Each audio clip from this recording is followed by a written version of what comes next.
Who is it? Hi, everyone. Hey, guys. Hello. All right. Looks like everybody's here. Johnny, still making your tea? Well, it's still boiling. So. Oh, okay.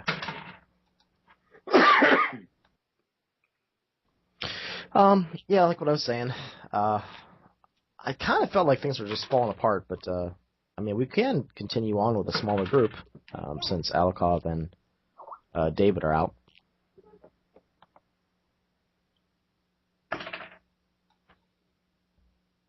Because, I don't know. I'm kind of wondering whether if there are people who are feeling burned out, it's a good idea to just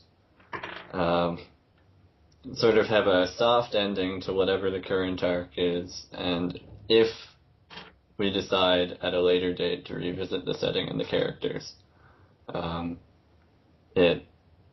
we could leave the possibility open. I like that idea. I mean, what it suggests is that it's not like completely abandoned, you know? We don't just like throw it away and walk away from it, but at the same time we can put it down and not really worry about it per se. I guess come to some sort of open-ended ending, I guess. Something like that. Yeah. It almost works out itself. I mean, if you have like all the Gungeon, the Doctor, everyone who isn't playing anymore, go off on the Triste, and the others maybe we move off to the Rift or whatever. You almost have that a mid-season cut to a show, anyways, presenting itself after we get done. Where everyone just kind of separates, but you don't know what's going to happen. Yeah, right. It sounds like Rohir's out for today, but he didn't say he was done. It sounds like he's been really busy. But for him, it's nighttime too, right? It's like Saturday night. Yeah, it's he plays like 7 p.m. his time, I believe. So I completely forgot about that. Yeah, so that's totally understandable. Like, yeah, yeah. If the game was later, I wouldn't be able to play either because I have the break during the day is fine because I can just go and finish the stuff I'm doing after. But if it was later, I probably wouldn't be able to play. Yeah, I believe he has dinner with his wife and usually plays with us for 3 hours and then heads to bed. So it's a little bit different for him. Yeah, I think my wife would get pissed if I did that.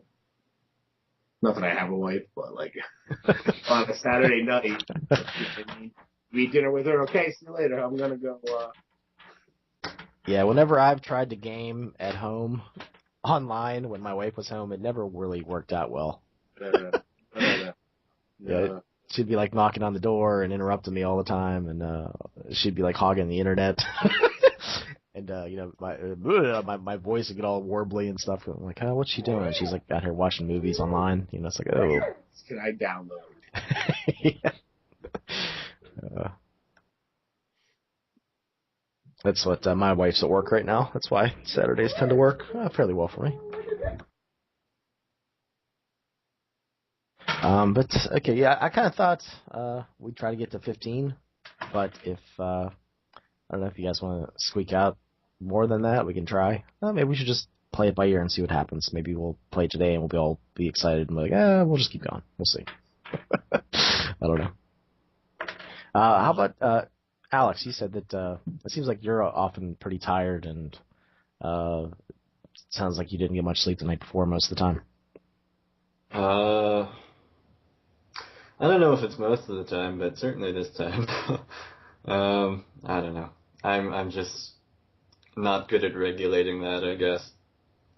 And sometimes it's because of things that have been happening the day before. Sometimes I've just been irresponsible.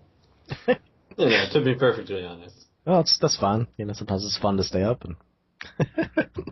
Or it's just sort of this pseudo insomnia thing. I didn't realize you had that. No, it's just sometimes it's hard to sleep. One more level. Just one more level. People. No, not I quite know, that because I see you situation. on all the time. I see you pop in and out. I'm like, so I know you.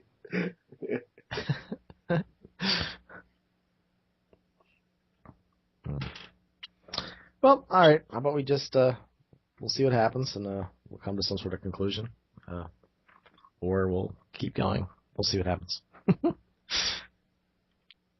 right. I believe last time you are back on the H list. You have Baby Chompers. You had that incident with the Quay on the settlement. There was some talk about talking to Faceplate and the NWOD. It was mentioned that the Quay are literally NWOD fuel, since they have the ability to make triginium. So there's a couple things floating out there. As far as the captain and the doctor and Kazuko, I was thinking that perhaps they are planning to head back to Ganjin to report on things. Maybe we can discuss that. Does that sound like I don't know, but maybe the doctor's going to be back, so I don't know if he should go too. I guess that's a better solution than them just not being able to resist another trip to out of the box.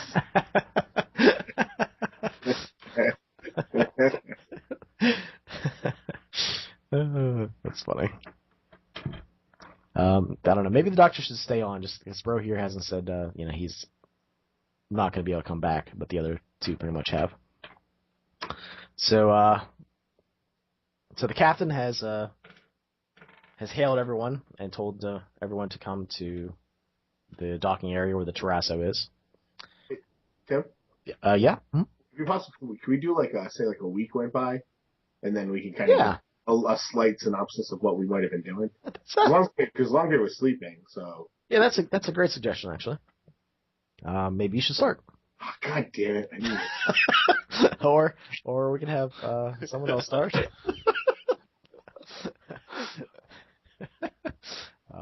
But maybe you've been talking to the captain, and he has been talking a lot about the directionless meandering that the ships have been going in, and he doesn't feel, I think he said last time, he doesn't feel like the mission is there anymore. He wants to return to his home world. He doesn't think there's much that you guys could learn from the Rift other than the fact that these aliens and this planet has come out. He's tired of trying to herd the Mavericks. He doesn't think that he really is in a position of authority. Kazuko might be talking about... He probably mentioned that he wants to go home and discuss things with his father. All the information he has in the Quay language, he wants to return and offer that to the Ganjin. So that's probably what's been going on with them for the last week. They've been preparing to leave, talking about why they're leaving. The doctor, I'm guessing, has been spending a lot of time going over the DNA, splicing, and doing strange things to wee hours in the med lab. He's probably sleeping at erratic hours. All right, and then who wants to go after that? I'll go. Theo during this time has probably been going around the ship and finishing up repairs on what damage has been dealt to the ships thus far. Their Terrasos has been fully repaired at this point. He introduced Longveer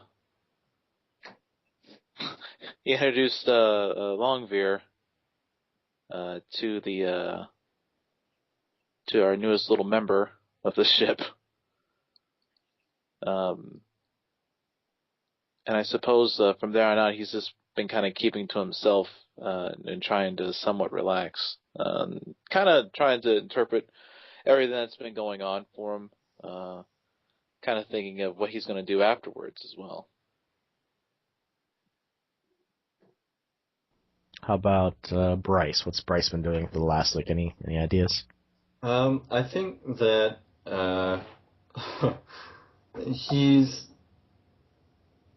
he's probably going to at least inquire as to whether it's a good idea to start showing chompers or whatever we end up calling the new crew member, how to interact with the alien vessel.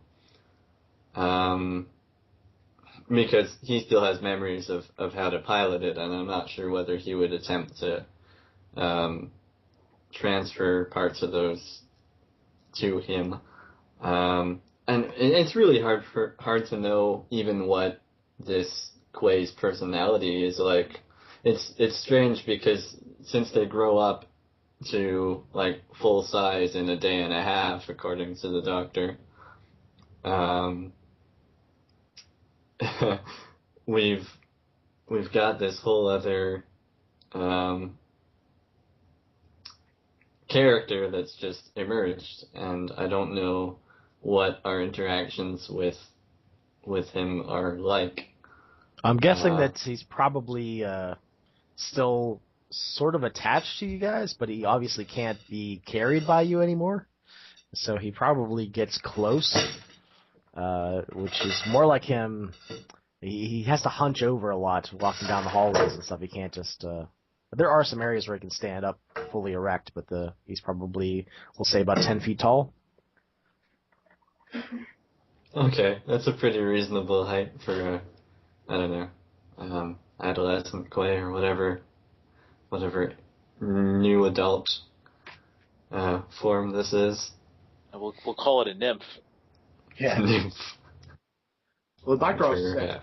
the amount of food that he consumed would regulate his size as well.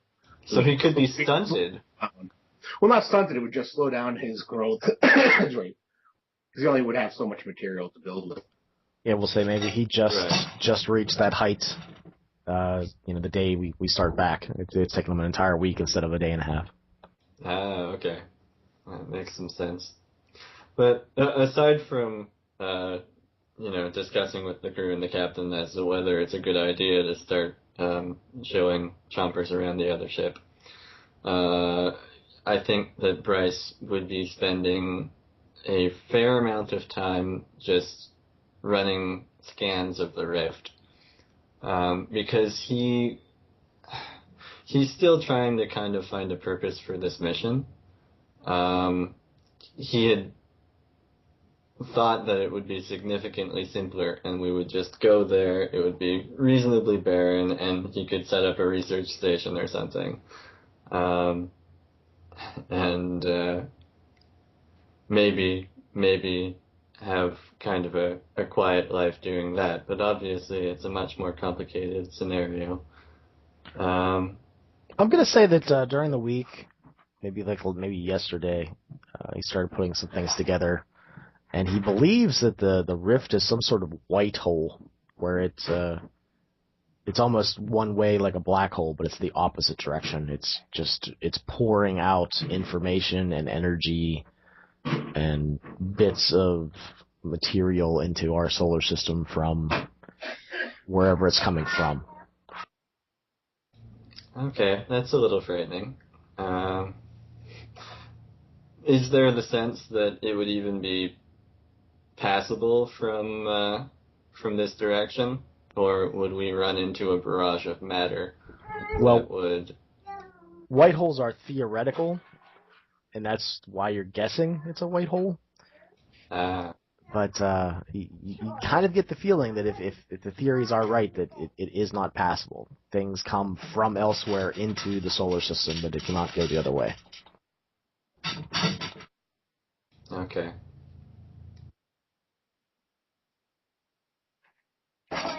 Namely, the aliens cannot go back. That's kind of what Bryce has probably been thinking about this week.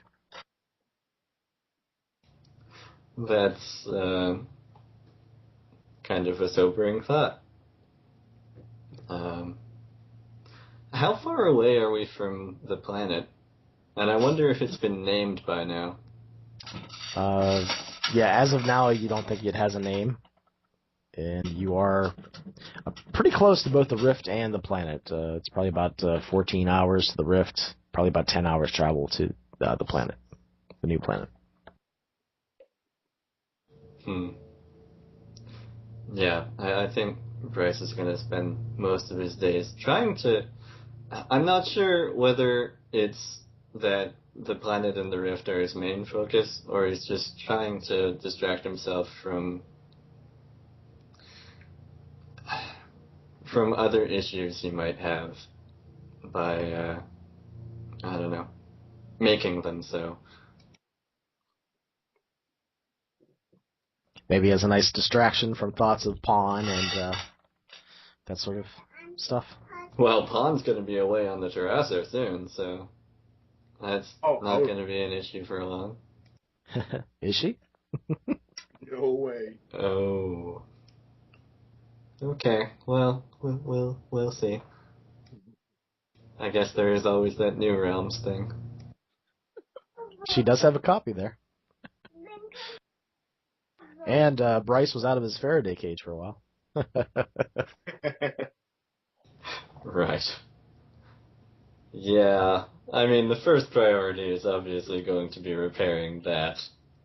But, well, we'll see. Hopefully he hasn't caused too many malfunctions while sleeping outside of it.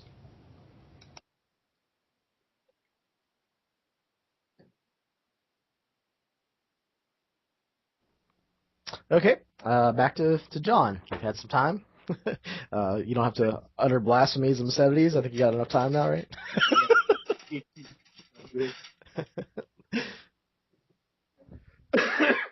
Yeah, so I mean, Longbeer starting with his extremely surprising wake up from his long sleep of everything that just went down and being introduced to the new life form that's now part of our ship. During the week and after being, I guess, probably the captain would probably eventually come to him and mention to him, probably when they're sword fighting or practicing the sword fighting in the cargo bag. Longbeard would probably immediately go to Theo and Bryce and ask them if they're going to stay. And, you know, obviously it's assumed that they did say that.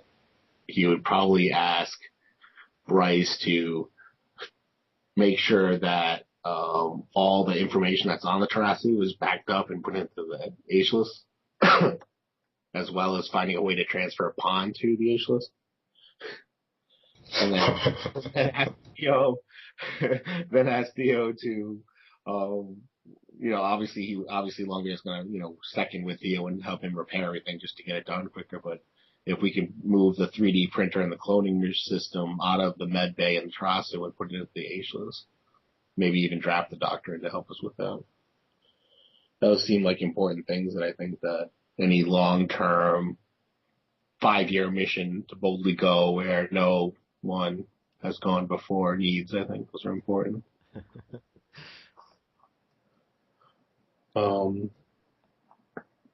Let's see what else was on there. Yeah, probably the captain at this point and Kazuko both will pretty much agree to anything. They just want to get home. They think they have their priorities set. I think it works with their goals too, just as a side thing. Like if you look at what they both had put down for their 3 goals to accomplish, it all counters on them going back to Gungeon and getting, rewarded for their efforts here, which they would probably get. So it totally fits them going back. Yeah, it does. Yeah. Longbeard would also like to, maybe with the help of Theo, because of his knowledge, and asking the Gungeon to help him repair the broken blades that he has. And probably over a small ceremony that maybe everyone went to. I guess if everyone had nothing else to do, would they restore Longbeard's family blades back to the way they were. I'm guessing you could probably use the 3D printer for that, and both the captain and Kazuko would be honored to participate in that and say whatever words and rituals are necessary to restore your honor and your family's honor. Yeah, that's what I would look for. Because I think, I could have done that a long time ago, just putting it back together, but I figured it'd be more of a ceremony that, you're now part of, society again by having them, put together with the captain and, well, both captains, I guess, technically. Theo would be there too, yeah. Sweet. And with that, he would probably get to know the little choppers, and then make sure all the ships are up and running, and give Kazuko a training on how to pilot, and maybe set up the ship with preset coordinates in case he finds himself lost or something like that. They can find their way back to the center pretty easy, back to Gungeon. Could even fix Dixon for them if that were one extra. We have a week. Yeah, Dixon was never really repaired. He could be. Yeah, I think. I mean, I was trying to remember how much damage was done on everything. I'm assuming transferring the stuff out of the med bay to the ageless probably didn't take that long. They were probably just kind of plug and play type deals. Yeah, and you had Pawn and Genu to help out with that. So probably one of the first things we did was put regular arms on Genu. I think. I definitely think that Zixon would have been also on the repair list as well. Yeah. As part, because Theo would consider that part of the ship as well. Yeah, I think that if Theo worked hard and had some help, I think that's all doable within a week's time. I mean, look what the campaign has accomplished in about a week's time. So. Yeah. And then I guess I would ask Theo if he's going to leave his little Autobot army, his little Autobot repair army. He's going to leave them on the ship, or he's going to take them with him. Does that seem like new tech? He's going to keep it with him. And what about Fred and Melba, or Selma, or whatever it was? It was Fred and Melba, and I believe they had gone on the outside of the Ageless. Yeah. Seem to go wherever Theo goes. They seem to go to the ship. That helps. Actually, I think I might leave a couple of them on board the Terrasos, so that they could that way they have like a little quick repair system on hand. I would also leave probably like instructions on how to replicate new ones, because they're not like the most complicated things. They're just very simple. They have like little simple devices to weld, to mend together, and they have like replacement parts inside of them so that they can finish connections and stuff. Well, if they were so God, I can talk. If they were so simple, then why don't every ship have them? Like, it's a unique design that you created, so. Yeah, I mean, I think the idea behind that is the fact that like everyone has their own like little ways of repairing the ships, and I suppose that Theo just came up with this design because it just kind of helped him out, because he works by himself most of the time. So in doing so, he just wants to have like extra pair of hands that don't betray him in the end. Yeah, and he's probably got like an intergalactic patent on it or something. I'm sure there's very strict regulation in the at least within this system. Who else is going to risk the legal issues? Well, we know the Gungeon have them because there was some on the H list. They're a different type, I'm assuming, a different type of repair bot. But yeah, that's true. Mm-hmm. My concern was I just didn't know if you want Maverick tech, the Gungeons being, getting hold of any Maverick tech. Oh no, I don't. Yeah, I don't consider that like top secret tech or anything. Okay. Yeah, that was just it. Log Bear thinks that is super top secret tech because it was pretty awesome. You're like, no, if I had a popsicle and just call me Maverick of Space. Maverick of Space. What's that guy who makes anything? Oh, MacGyver. MacGyver, yeah, MacGyver. Space MacGyver. Yeah, so I think that's pretty much sums up the week. I mean, for me, that's a lot. I mean, I think I'm pretty much doing something the whole time. Okay, yeah, that sounds good. You guys moved over everything, and you've made some preparations, and Pawn has been moved over to the ageless, because I'm sure the captain really doesn't care for her anyway after this point. Yeah. And Pawn would have reminded Bryce that she does have a copy in the New Realms program. Yeah, I'm not sure how easy it would be to forget that. That's helpful though, in one way or another.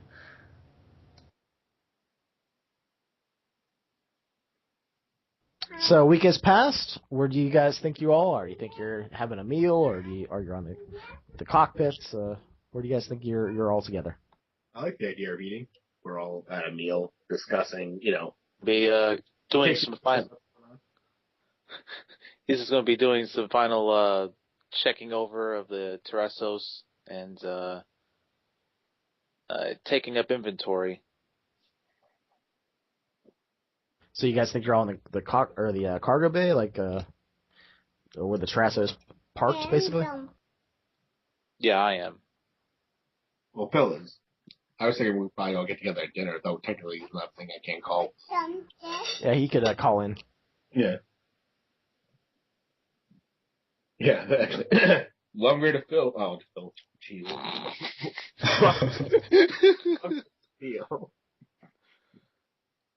Yeah, Longbear, what is it? We're about ready to sit down and eat. Are you gonna come and eat with the rest of us? Last meal and all that? It's a cut and gun ceremony, Oh, okay. Yeah, I'll be right down there. As he walks down there, he'll see the little Quay running about. Hey, come on, little guy. 10 feet old. Hey, you'll get to eat soon. I'll be serving dinner. I've been experimenting around with some of the new calcium bar recipes.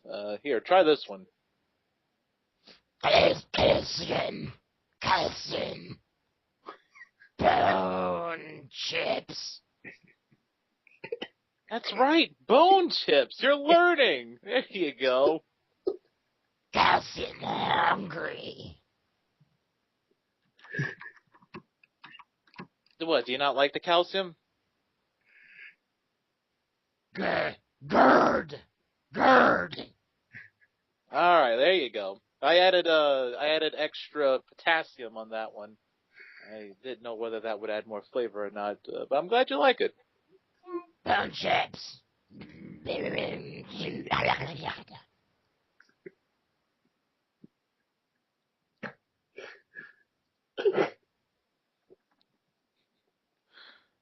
Theo then walks into the room. Alright, as he grabs into his belt, and, just kind of adjusting it around.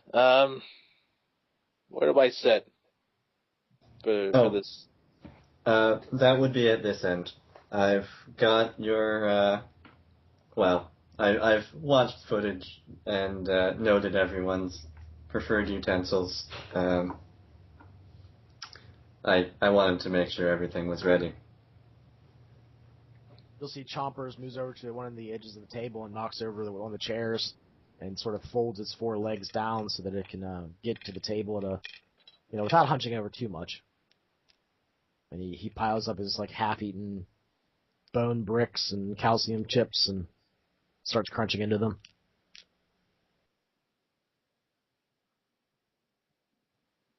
Oh, whoa, not yet.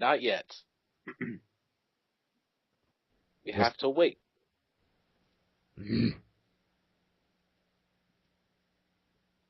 You'll see the captain comes in, sort of takes everything in, has his hands on his hips, just sort of looking around. Kazuko is sitting at the table already, and he looks like he's going over the Quay language. I think that's the right pronunciation.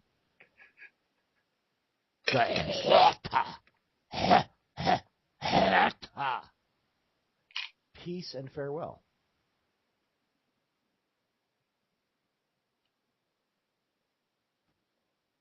Kazuko,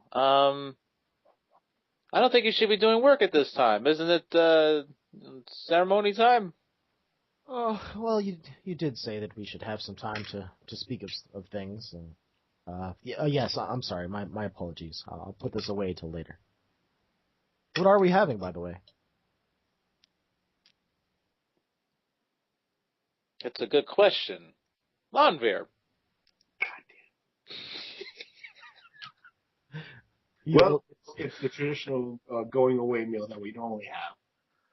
We've replicated some seafood and rice dishes, as well as the ever popular General So's chicken.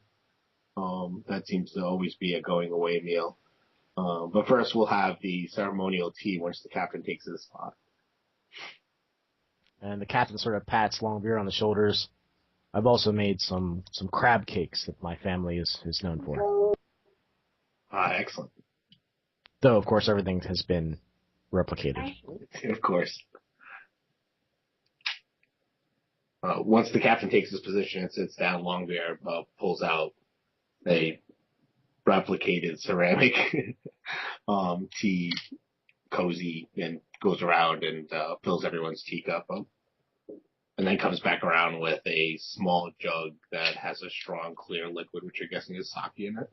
This is not replicated. This is the real stuff. Captain, go away! Go away, not back! All Yes, right, choppers. We will be leaving soon.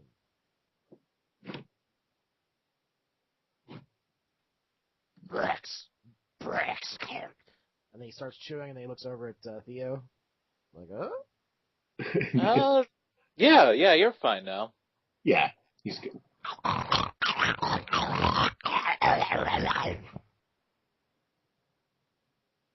He has gotten a lot quieter eating, I have to admit.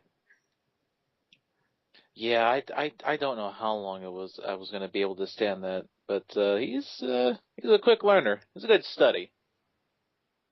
His average debris field is only about 1.5 meters at this point. Indeed it is.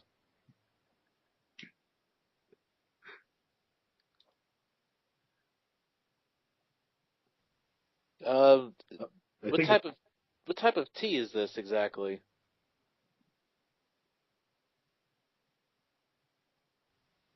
The captain, I believe it's green tea. Oh, okay. Never had green tea before. That's pretty good. Oh yeah, that's pretty good stuff. It's supposed to cleanse the system, right? Yes, I believe so. it's said to have such properties. At least clears the mind. Longbeard, I wanted to thank you for the time we spent in the practice area. It had been quite some time since I was last able to do so. You're welcome, Captain. I don't see anyone who will be able to match your fluidity and your accuracy with your blade. I was glad to be able to participate in the ritual restoring your honor. You are a combatant of high prowess. The homeworld would be very proud of you. Perhaps. Perhaps one day they'll forgive what they think that I have done. But I think for now I'm going to continue to explore all that the Rift has to offer, as well as the planets around.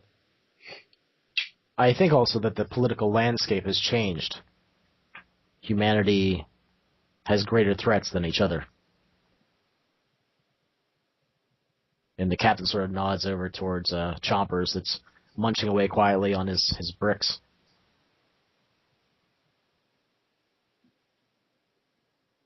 That's never stopped humans from fighting each other. As I kind of lean rest my hand against my fist of my metallic arm. Well, I guess this is as good a time as any to tell you that when you all know that I was captured by the for killing a bunch of settlers on a spaceship that we had boarded looking for for munitions. And the truth is, the ship didn't have munitions. It was actually a science vessel. And on that science vessel, it was a gudgeon vessel that contained a rare. I'm sorry, not a. It was a Maverick vessel that contained a stolen artifact from a gudgeon research facility. It was a massive arm, and which we now know that was probably a Quay arm.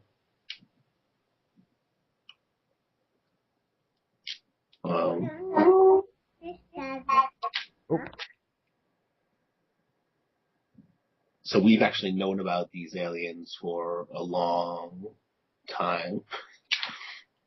Theo almost spits up his tea. Goes, what?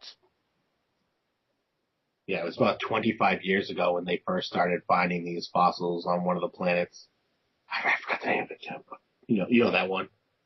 And then Longbeard kind of stares at Kazuko because he knows that his father was the one who was doing the research on it. Yes, it was found on Ganymede. It seemed that there was several fossils and structures there that were buried. But these arms were massive, like meters long. So either these creatures have shrunk or they continue to grow maybe throughout their entire lifetime. But I was framed. I didn't actually kill anyone on that vessel. Kazuka sort of nods in Longbeard's direction. It's interesting to hear that. My father had been researching several arms, but the ones we were researching were new. It seems that there's quite a large Quay settlement on Ganymede. And it seems like it's no mistake that trigenium is found there only in our solar system. I think the theories that you had postulated before are true, that Ganymede must not have been originally of this solar system, but a captured body.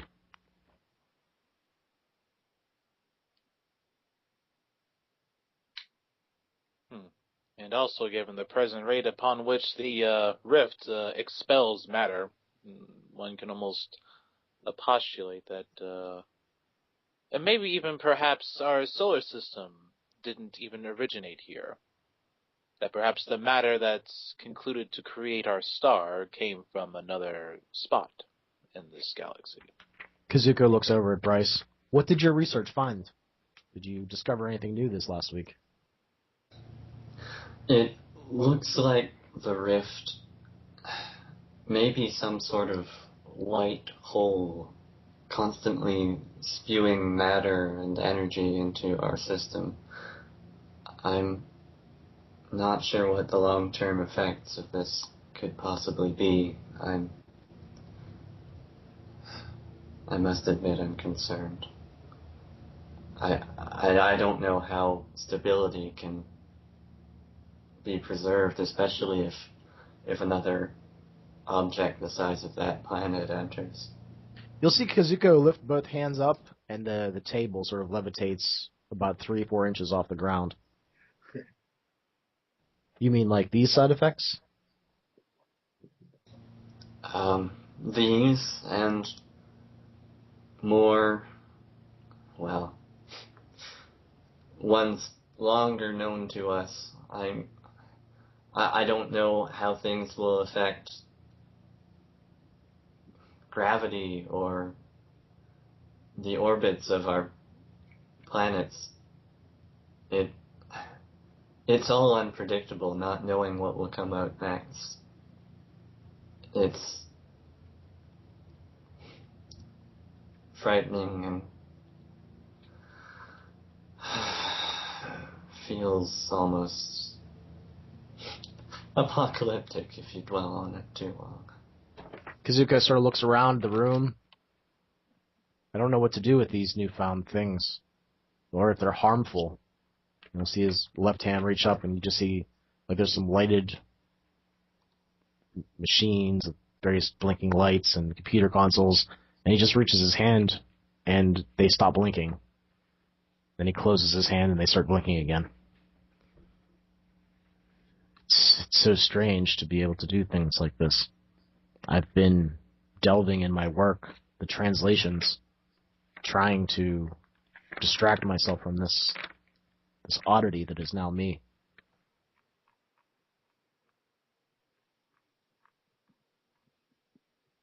Theo, still having his head leaning against the fist of his arm on the table, he'll have his normal hand pointing upwards. And out of his finger, there'll be like a flame present.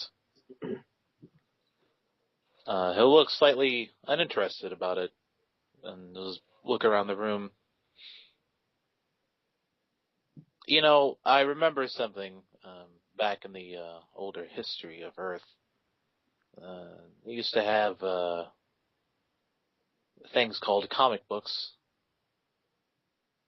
And in those comic books, they often postulated humans with superpowers. And I wonder, perhaps this is something that we might possess now.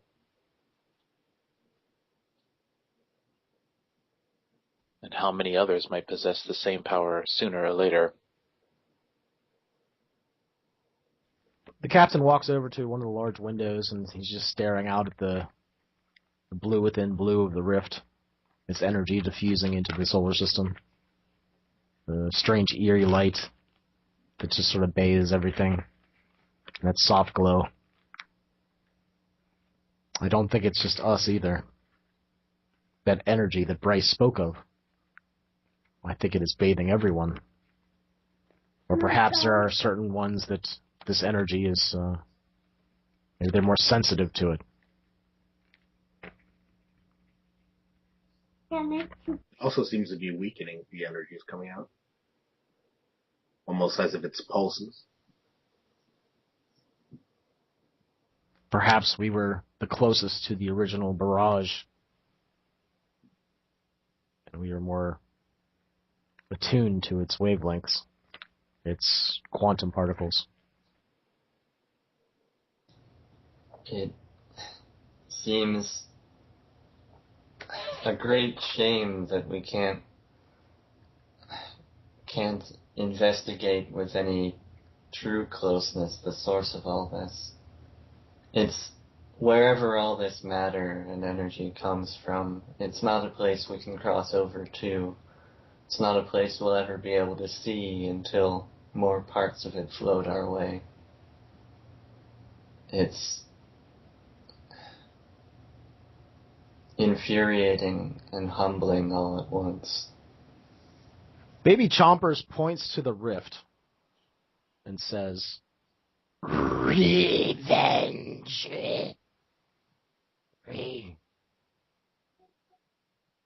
What do you mean, revenge?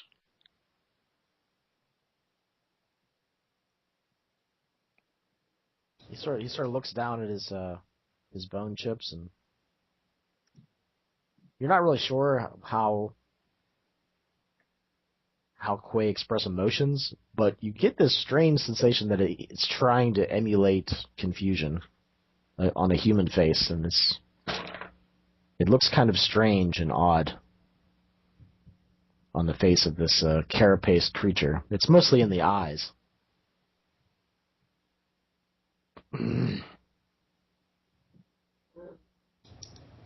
I wonder if the Quay have genetic memories. It seems that way. He's saying revenge. What do you mean revenge, though? What do you have revenge against? Hatred. You'll see him start to get hot, and he sort of stands up and moves over towards the window, and he's standing beside the captain. And the captain doesn't even look. He seems like the captain's just focused on the light of the rift. And the clawed figure will reach out towards the window and just sort of scratch this symbol lightly. He's not actually scratching it into the window, but just going through this motions of the symbol. Hatred.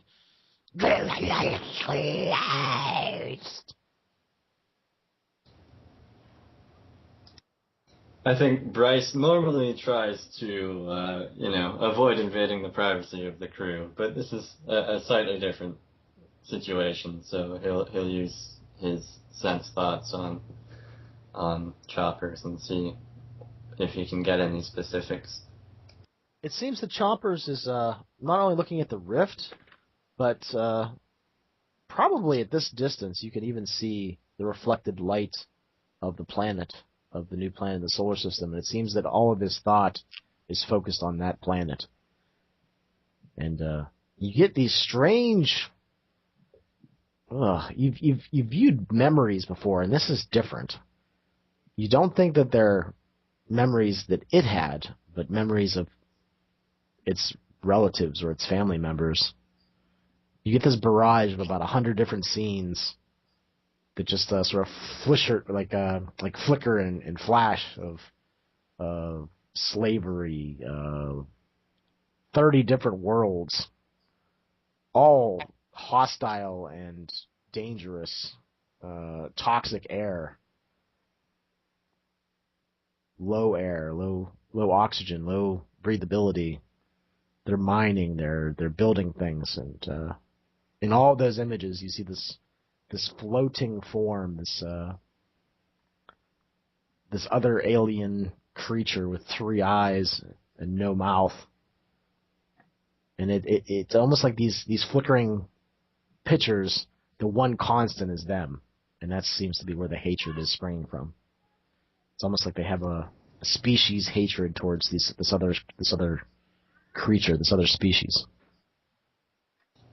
I think that reflexively Bryce is going to set up a gestalt between everyone in the room and share these images with them, and just sort of start explaining.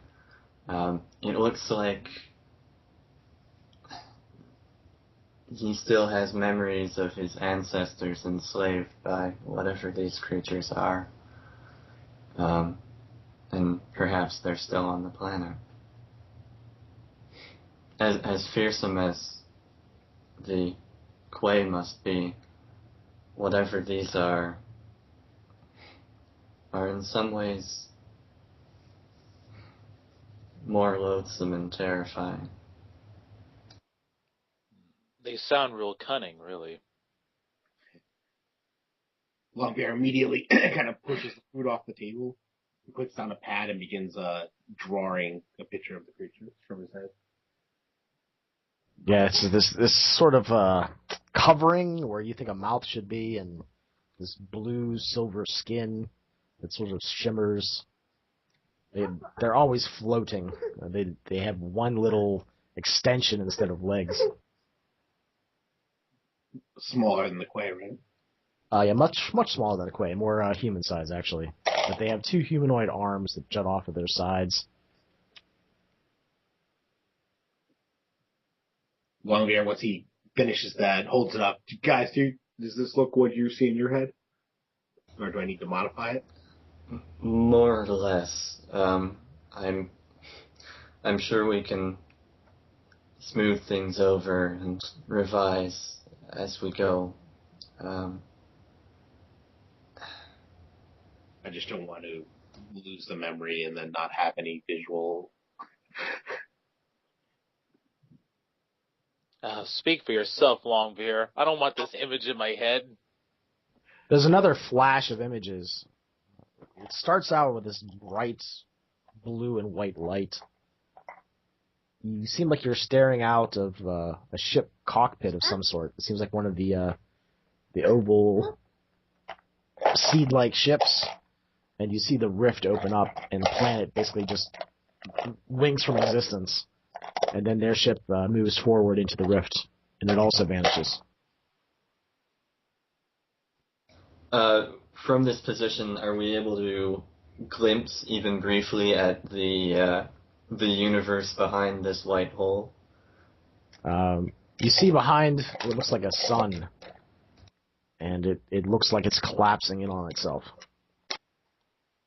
Like they're escaping a disaster in their system.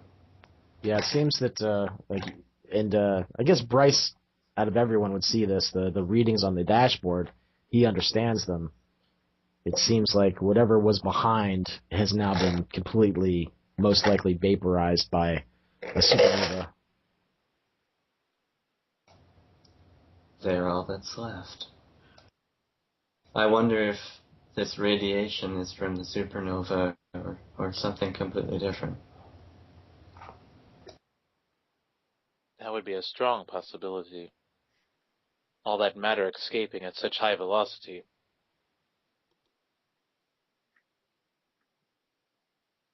There was this overwhelming sense of emotion, too, of hatred in the heart of the viewing ancestor, of pursuing into the unknown, not wanting them to escape.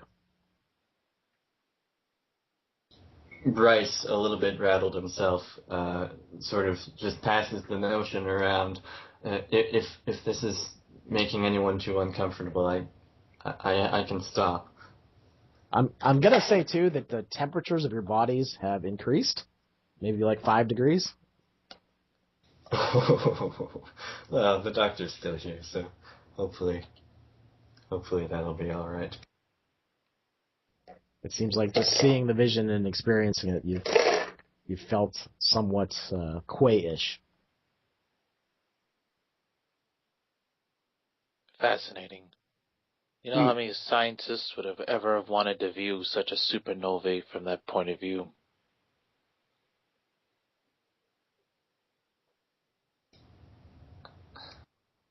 This may be the only the only time we'll ever be able to reach across that gap of information. Again, we can't go through this rift, not from this side. All gone. Dead. Murdered.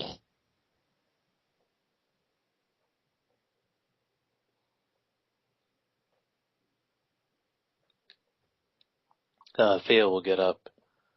He'll walk over to where Chompers is, and he'll rest his hand on his equivalent of his shoulder, and he'll look at him and say, "I understand. Those guys are assholes, and when we find them, we're gonna kick their ass." Chompers looks back.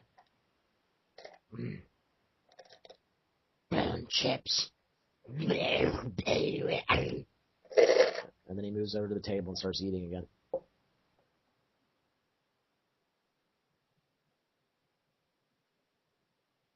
Theo will head back and take his place, sitting back at the table.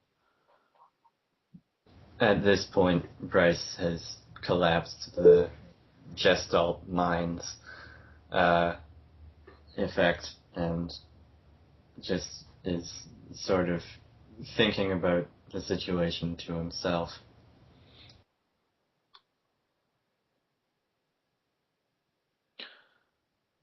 Well, I suppose, I guess now is a good time to do this. Theo kind of gets up from his seat. Captain Lyren and Second Captain Kazuko, it was an honor to have worked alongside of you all, and I will very much miss our interactions, our arguments, and most of all, our exhilarating cultural exchanges. I hope your trip back home is a pleasant one. I think he just quietly sits back down. It seems that the captain has prepared some medals for everyone. It seems like he has 2 medals for all of the crew. This one is for what we have achieved.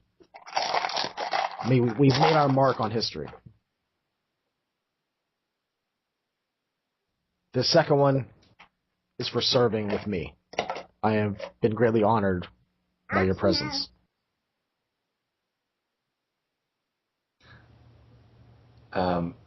Bryce, as he accepts them, just sort of quietly nods and then, or bows and looks up and says, "You have both been more accepting and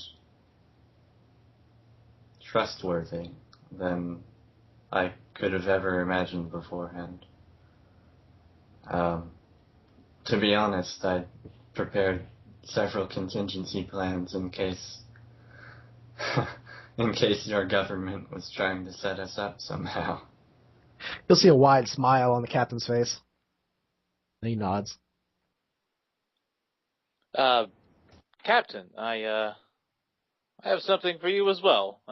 He reaches in his pocket and pulls out what looks like a bit of an armband, and handing it to him. The armband itself is it's black, and in the center of it there is the Maverick symbol etched onto it. There are bits of metal pieces attached to it in such a way upon the fabric itself. It seems to very much gleam in the light.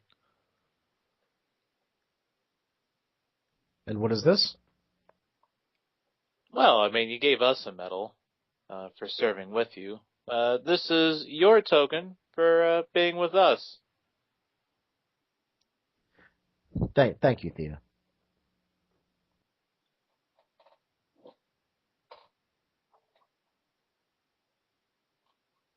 You'll see that Gino comes in to the room and sits down on a chair. Has Pawn's face on the chest.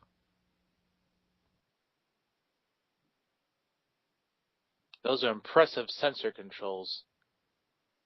They're not even cracking the seat. You've been practicing. Yes, there were several bad experiments. I perfected the art of sitting.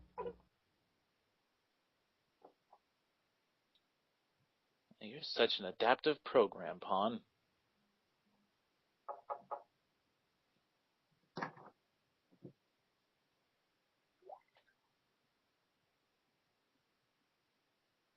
I figured it best that I be here. You're always present in one way or another. Yes, but it seemed that physicality was in order. You're right. It does suit you in a strange sort of way. I will miss taking care of you. I hope that other programs will take my place back on the homeworld. Captains. You'll see that the Captain Ying doesn't really respond. He just sort of looks down and takes a sip of his tea. Kazuko looks up, and I'm sure we'll be fine back on the homeworld. Take care of these ones.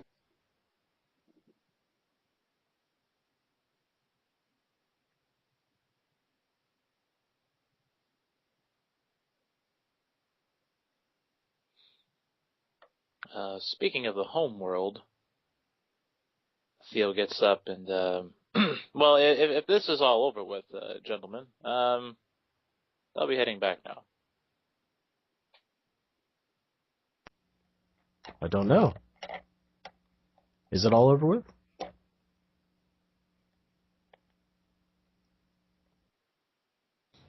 As far as the ceremony goes, it is all set. If you need to go, Theo. Then perhaps thanks. this would be a good time for us to leave, then. Kazuko, will you accompany me to the terraza? We shall be leaving. I will walk Captain Ying, a moment. Bryce, in, a couple of instants worth of time, reappears with a potted cherry tree. I was afraid you might be forgetting this. How could I forget that? Thank you. It will bring me memories of our travels. I've left a file on the terrace's computers that, should contain as much care information as we figured out here anyway. I'm sure that Sosha will be pleased.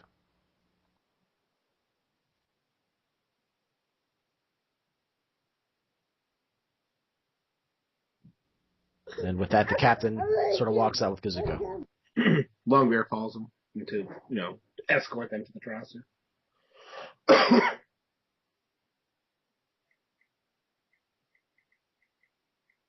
The captain walks up to the walkway to the ship, turns around, just sort of nods, and then heads into the ship itself. Captain, 1 second, please. He turns around at the last moment. I didn't want to do this in front of the others, but he hands a small rolled scroll with a with a green jade ribbon on it. And he hands one to both Kazuko and to the captain.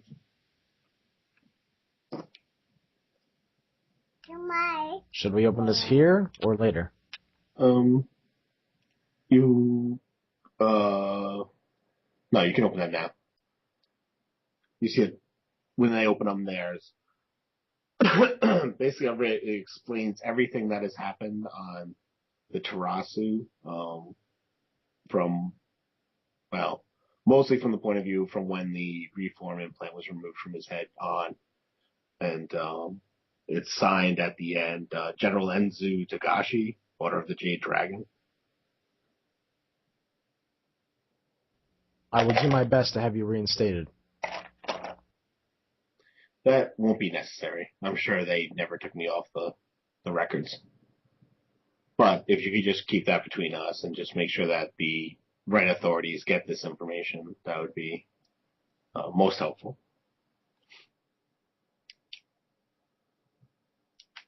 With that, Will do. he kind of reaches out his hand to shake hands with him.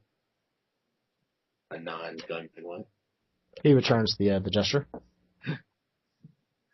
Kazuko, on the other hand, gives you like a hug and pats you on the back. Right. Take care, Kazuko. I will miss the time we spent meditating. Yes, I learned much from your meditative techniques. Very unique. You have a strong mind. He has a little tear in his left eye, and he just turns around and heads onto the ship, following the captain. Okay. As he turns and the ramp's going up, Longbear is his communicator. Longbear to the crew. Tarasu's leaving. I'm opening the doors. I'll be on sensors. I'll ensure everything's all clear. When the green light goes, Longbear hits kind of slams the button. Not too hard. But, closing the docking bay, watching it open up.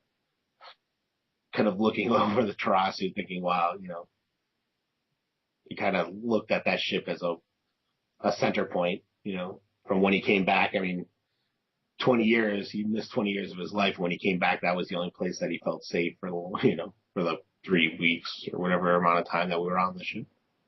Watching it leave now is kind of heart-wrenching to him. As the ship leaves, Theo gets control of the cannons of the Ageless. He aims it at the vessel just off of its sides, and then presses a fire button. What commences from there is 2 very bright red lights shooting forth from the cannons, and they pass right over top of the ship, and they dart barreling forward, and they explode, and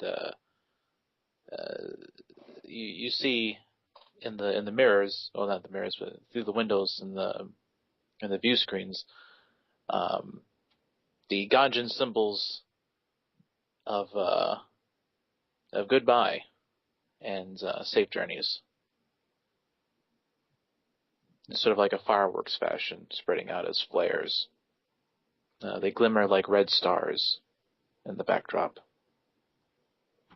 You see the Tarasa sort of tilt left twice, and then it continues on. Grab drives kick in, but it isn't long before the ship is out of sight. the main door is open and Longbear steps through. Nice touch with the symbols, Theo. Oh, thank you. It took a while to get that mixture correct. I'm pretty sure if I added a little more hydrazine, it would have been disastrous. Well, good to know if we want it to be disastrous, I guess. So what are you going to do from here? Well, I mean, you seem to have promised Choppers over there that we were gonna seek revenge for him. Oh yeah, there's definitely that. But real quick, however, Theo runs over to the communications array and starts typing in a few numbers. Come on, you bastards, pick up. This is probably going to take a while. You'll see him hunched over with his finger tapping. While your fingers tapping, Longbear kind of looks from you to Bryce, Theo to Bryce, and says, "Oh, so I mean, most ships usually have a captain. Either one of you want to be captain?" I'm assuming the doctor's busy. Yes, the doctor's still down in the med lab. Theo lifts his head up and he's got like his eyebrows are raised. He's got this very unsure look on his face. I have no clue. I really wouldn't know. I don't really feel that comfortable bossing people around that much. At least not in a formal sense. I'm sure anything we do on this ship is not going to be completely formal.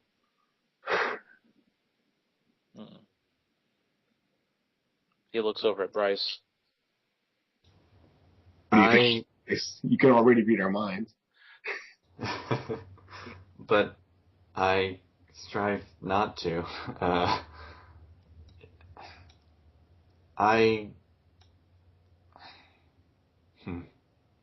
Well, what about you, Longbear? Oh, I would jump at the chance to be captain. But I figured I would put it out there for everyone to see who was interested in it. He kind of waves his hand. Nah, it's yours. Death and all. I think that's the least you can have. I mean, you kind of had most of your life taken away, and you know what? I think you earned this, and more. And judging by what we know about you, you probably were the most qualified of us even before what you had taken away. Excellent. Well, thank you, guys. As long as you're sure. Well, of course, you can pull me out afterwards, I suppose. As long as you're still willing to keep me as system administrator, I should be in an ideal position if ever you are found untrustworthy. So, wow, that should work out. I think this is the first time a Gungeon's ever been voted in to be captain of a Maverick crew.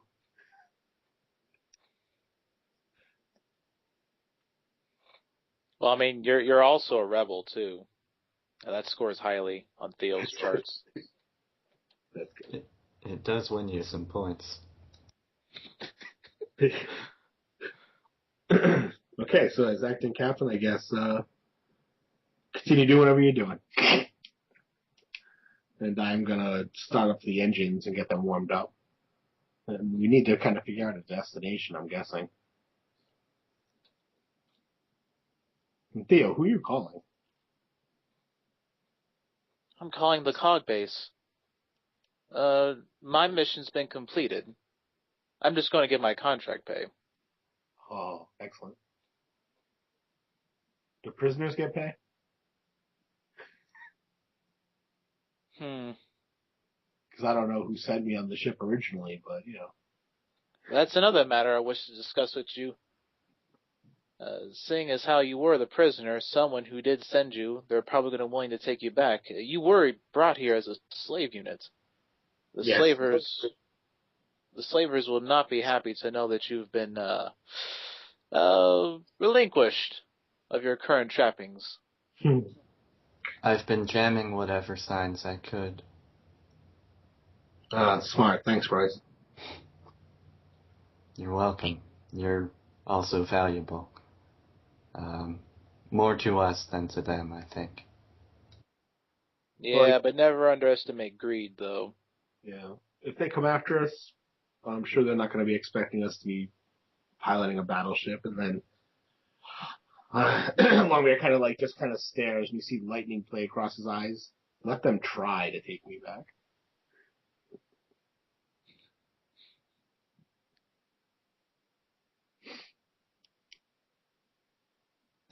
I'd prefer not to. I think we've had enough ordeals with.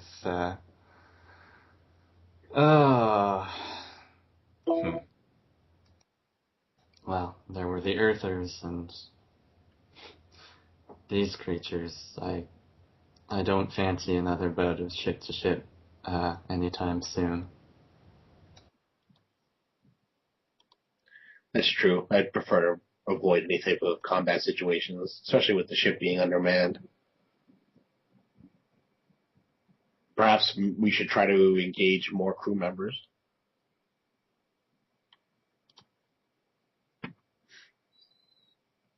Oh, there you are. Hey, Dolan. Dolan, it's you, isn't it? Hey, how's it going, Dolan? Not too bad, buddy. The implants have been a little, got a little tetchy here and there, but, I'm doing too bad. Not too bad, buddy. How about you? I'm doing pretty well. I completed my assignment. Oh, really? Yeah. How about that? Mm-hmm. In case you're looking for payment then, huh? Huh, buddy? Yes, sir. That's why I called. Oh, well, yeah, we'll put some credits in there. They'll be fine. We'll take care of you, buddy. You're good. Yeah, you're good. Yeah, I know, good, but how much? This was supposed to pay out quite big. Well, double standard fee. Yeah, double. All right. Is that good for you? Does that rub you in all the right places? Yeah, I got it. It's good. Good happy ending for you, Yeah. Well, guess you're still alive then, I guess, huh? Didn't expect that. What do you mean didn't expect that? Yeah, you're going off and, I don't know, doing your thing out there and shit's hitting the fan everywhere, buddy. What do you mean? Oh, Ganymedes. Phew. You been there? Woohoo, man. Things are getting hot. We booked it out of that place. What's been going on there specifically? Oh, all kinds of strange shit coming out of the ground and butchering people. Oh, jeez. I've been dodging bullets myself lately. And by bullets, I mean cybernetically enhanced monstrosities and various xeno life forms. Yeah, signs of the times, I guess. Lots of places going dark out there. I think they're taking over. Well, I'll keep in touch then. Theo out. All right, see you, buddy. Nice big payoff. Once again, Theo, you are a free man. So what do you think is up with things going dark? That seems fairly ominous. He's probably referring to many of the stations going down. That's common to happen, considering what we've learned here. Bryce, can you tap into the data net and pull up any type of maybe an overview map of this?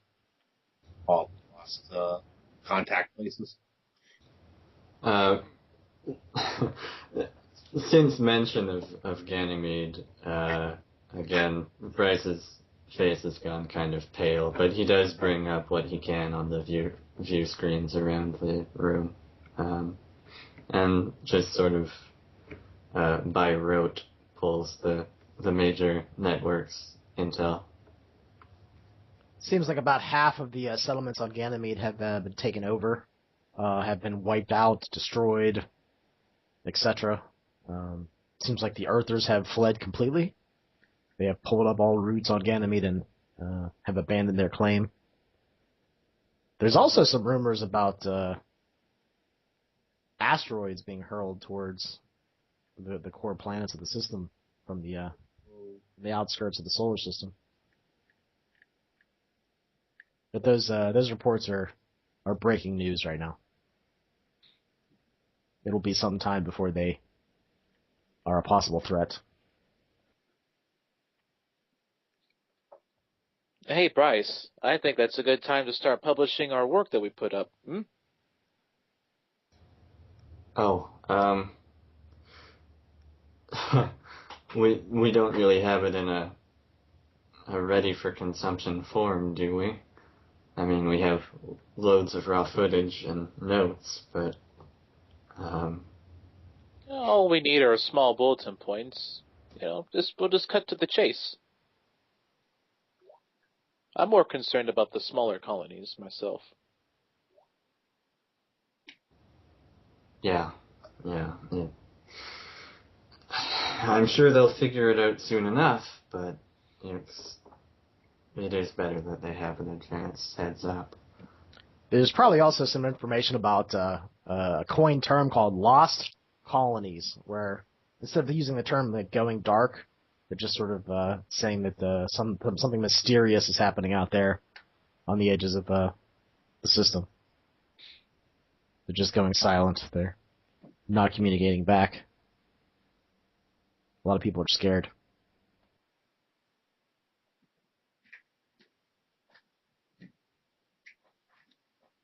Theodine heads over and he'll start uploading his paper that he's essentially compiled on the on what he's learned so far and spread it across the Maverick net.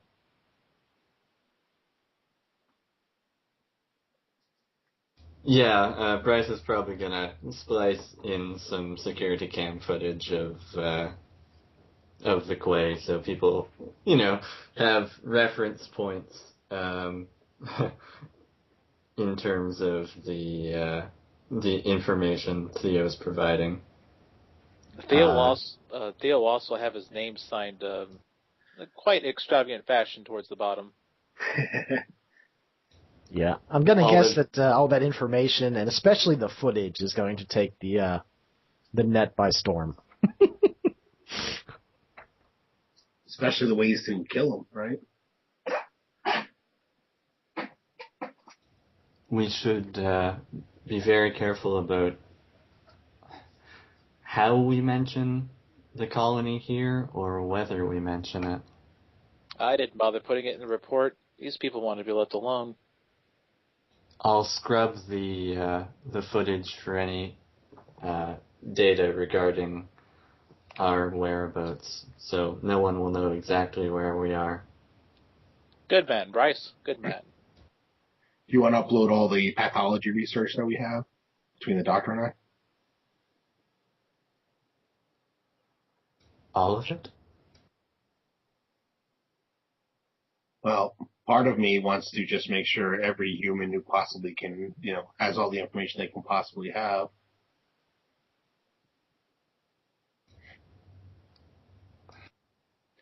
They don't have to know our techniques for destroying them, but anyone who is, intelligent enough or neat enough might figure a way to take them out. It's not like the Quay are defenseless anyway. I just worry about the Earthers doing any more engineering with it. I mean, we can encrypt everything. I have a number of the cartel's ciphers,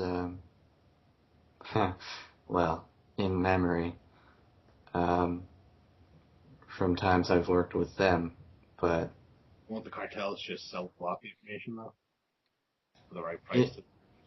it depends on who you send it to.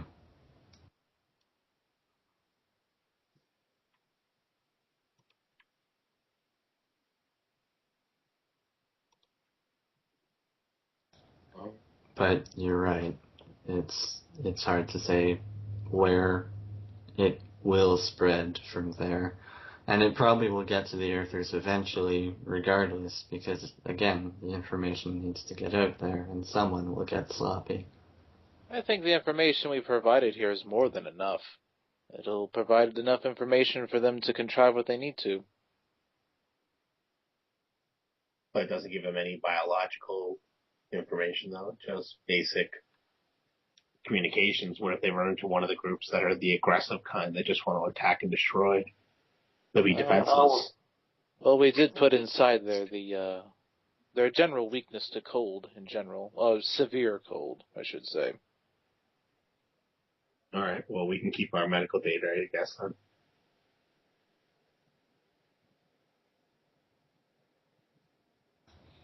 You're right. Probably some government will probably use that information to create some sort of crazy hybrid or something. Especially the Earth. It's already sort of unnerving to consider what Jylin might have been made out of. Perhaps the Earthers already have the information we do. Or something more incendiary.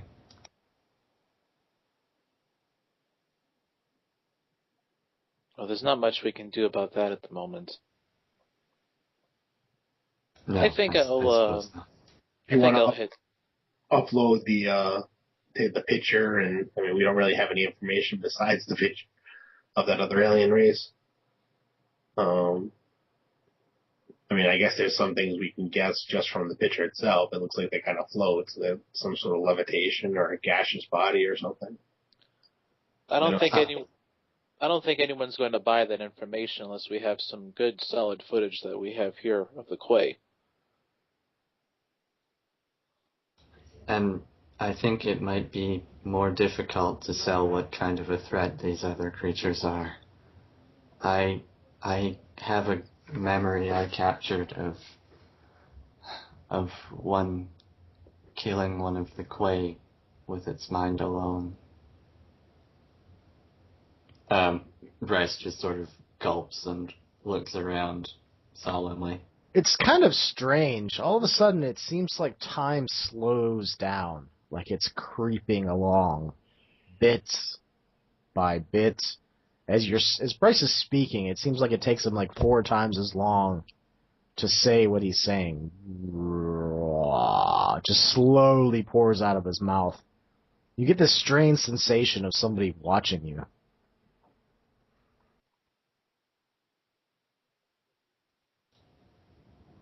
Is Bryce sensing any thought forms in the area? Living creatures thinking, other than us three? You would expect there to be that, and no, there isn't. Maybe it's more of that radiation. Is that only affecting Bryce? Does the rest of us notice anything, or is that we all experience that? Seems like it's something you're all experiencing. Okay. Well, that definitely wasn't the gravity drive. No, it certainly wouldn't seem it. I'll run a quick scan of the ship we have on the umbilical, but I don't think its engines are active, and I'm not sure if they'd have anywhere near that effect on us. Well, I hope we don't start having those seizures like we did last time. Yeah, those would be bad.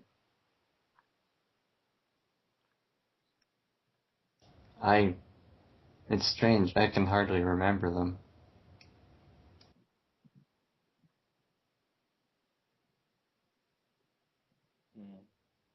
But they were unsettling, whatever the details. I don't remember much of it, just the initial feeling of it. Well, anything that stops us dead for a couple minutes is not good.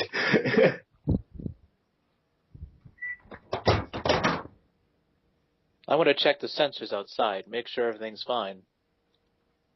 I'll sweep them with you. And as you look, there's nothing out of the ordinary, which probably is creepier. That's not right. There was a time dilation. We all experienced it. It's, even the clocks are showing it.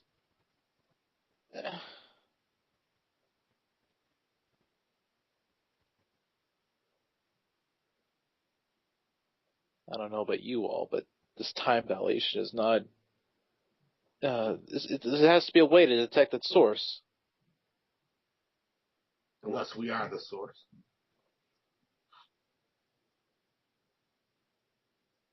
You think our powers that we've developed have caused this somehow? It's possible. We really haven't had a lot of time to research. Bryce looks guilty as though he's just sort of squirming under his skin. What's on your mind, Bryce? Do you know something, Bryce? Don't make me captain you. Well, that's just the thing. I don't know much for certain. I don't know how the abilities I've been manifesting affect the rest of you or me, or I felt wildly irresponsible, but at no...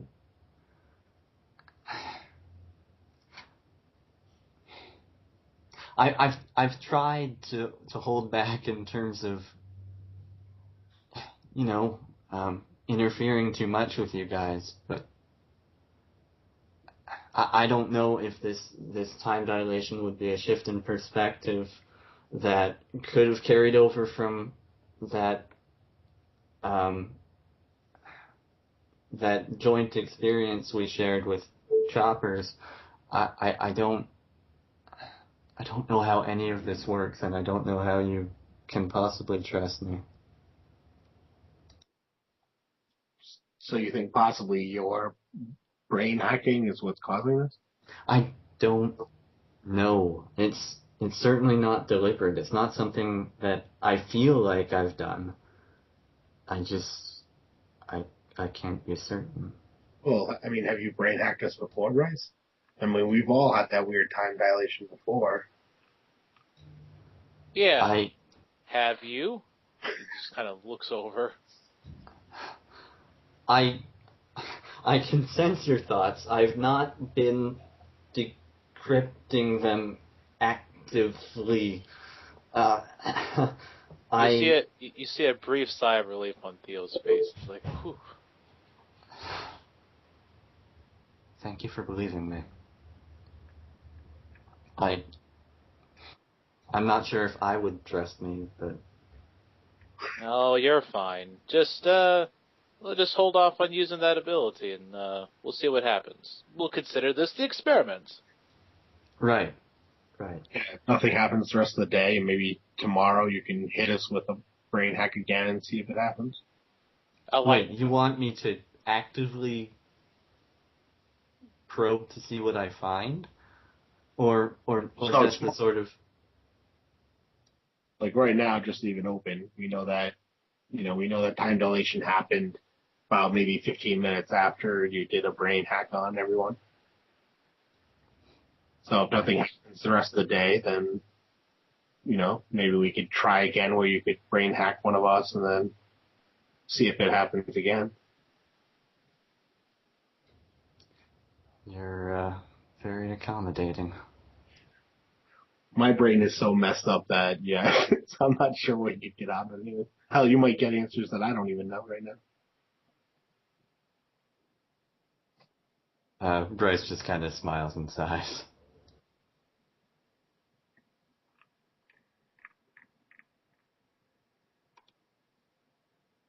Well, if we're done here, I'm going to go ahead and head off to the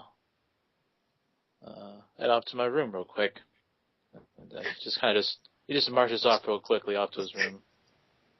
It's like, Theo, wait, before you go. Yeah. We never decided where our destination was.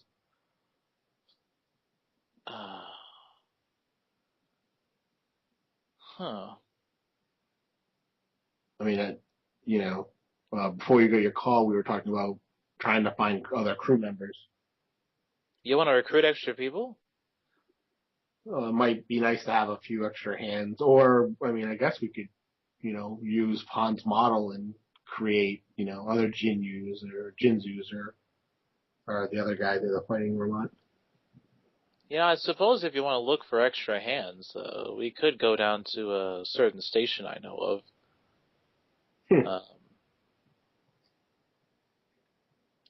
Certain station? This one wouldn't have, fighters? It has fighters of all types. It's basically a hive for mercenary hiring.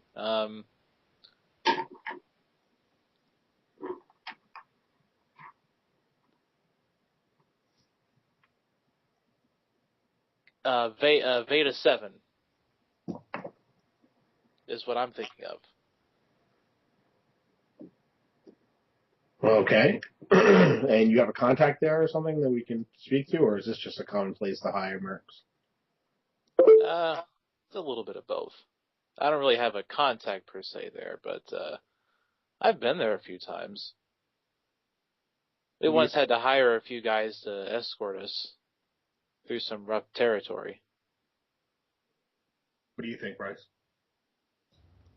It sounds fine by me. I'll run data net checks on whoever we end up hiring. That would be best. Most of them are pretty shady to begin with. And they'll kill you on the price and deals that they'll have to strike. Yeah, that's not reassuring. Well, but stockpile list, right? What? You still have the stockpile list in the holes? Yes. We can sell off if we need to.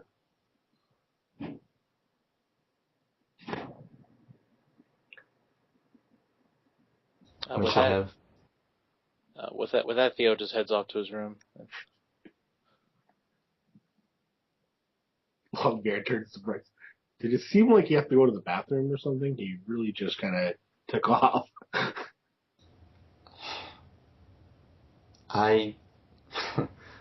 Again, I'm not going to be reading any of your minds. I was really just a joke, Bryce. It's okay, man. So Beta 7 it is. Anything you need me to do in the interim? No. Whatever you think is best at the moment. Obviously, I'll need, if you can just bring up coordinates for I can pilot, I have the navigation to pilot to Beta 7, that's not the problem, but if you want to just do some outward scans. Absolutely.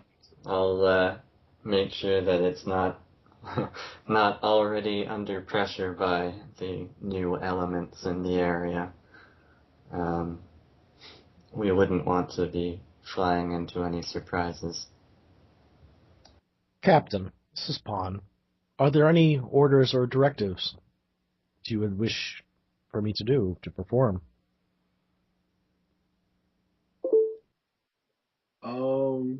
Not at the moment, Pawn. Though if you can come up to the bridge and act as my co-pilot.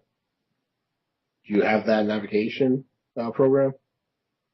I'm sorry, Captain. I was never retrofitted with that. That was Zixon's domain. Well, perhaps if you can come up here anyways, maybe we can retrofit you with one. I'll talk to Bryce and see if he can find one for you. Absolutely. I'm sweeping through the code base left from Hazuki Masa's work now. See if he left anything in a nook or cranny. Do you think Father has prepared something for me? Oh, I'm sure your father has. Well, he prepared it for Zixon, so I'm sure we can work something out. Will it alter my code to accept Zixon into myself? I was under the impression that you already had a backdoor into Zixon. I suppose that's not quite the same thing, but if we could have Zixon's libraries accessible to you, I can't see any tremendous risk.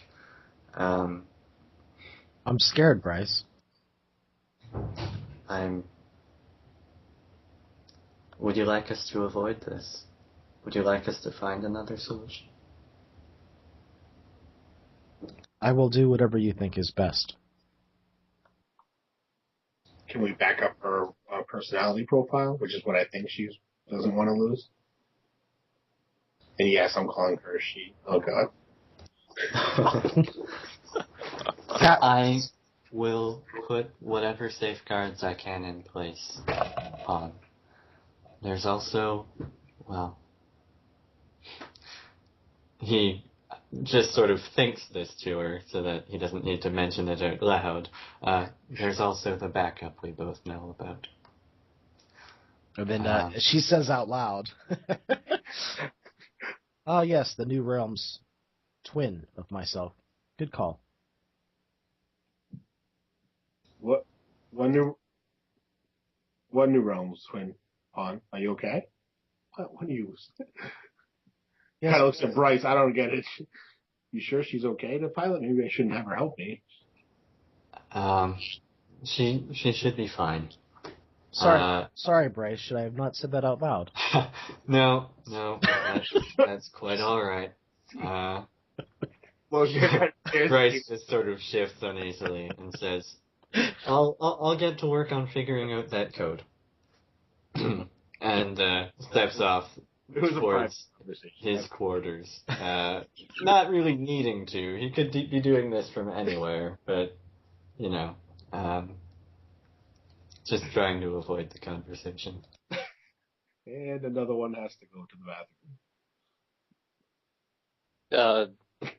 Theo to Lawnbear. Go ahead, Tim. I think we need to just stop for one day before we make up to our destination. Stop. Wow. Oh, you mean don't go anywhere? Yeah. Okay. What do you? Any reason? Well, I mean, this is a know. Ganjin. It's essentially a Ganjin vessel, and if we just start marching around in Maverick territory like this, people will start. They'll start thinking things, and mostly on the raiding side. Right. I say we retrofit the outside with some new paint. Ah, good. I thought we were going to run that cog signal anyways out of the ship. Yeah, that often helps, but I also think the symbolism also assures a more safer passage as well. Good idea. So what are you thinking? What are you thinking our new outside paint job will look? Theo kind of just taps on two buttons, and you see like the view screen pop up in front of you with a design. It's a myriad of it's like the Maverick symbol, except it's got multiple gears in the back, and where the wings on the side of the skull should be, there's just a myriad of like one looks like guns in the shape of a wing, and on the other side it's it's basically a half naked chick leaning up against it. Nice. Excellent choice. Oh, thank you. I've been working on that for a while. Is that Miss Pluto? The outside's unmistakable. That's easily a common mistake. That's Miss Mercury. Ah. Notice the prosthetic elbows attachments. Yes. Mm. Yeah, I see it now. And also the inner waist, of course.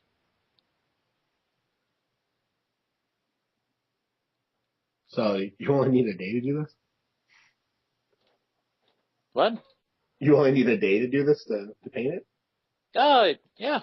Oh. It's not going to take that long. Plus, I was deciding to get some help along the way. Ah, all right. And, Well, I and mean, if you need hands on deck, just let us know. We'll try to help out. thank you. I'll let you know if anything needs helping with. And with that, Theo starts typing away. Hey, faceplate. Oh, yeah, because those guys. Hey, jackass, how's it going? Been quiet for a while. What have you been back in your bedroom wanking off to Miss Pluto? His face becomes very stone cold as he looks at him. No, I have not. Yeah, we all say the same thing. What do you want? How's it going with the NWOD? Things are good, man. I think we'll be out of here probably within the week. Just gotta find some fuel. Oh, really? Yeah, we got enough to get us from point A to point B, but I got a few deals brewing in the background. Some associates of mine, let's just say. Well, I was thinking since we helped you all, basically liberate that NWOD, I was wondering if you could do a favor for me. Favor, eh? What kind of Yeah. favor are we talking about here? Painting a new symbol on this ship, giving it a new paint job. Ah. Yeah, Starsky's pretty good at that. All right, we'll send him on over, and I'll put him to work right away. Yeah, I'm sure I'll appreciate a few extra creds in his pocket. Why you boys been sitting there for so long? I'm surprised you didn't jet out of here a while ago.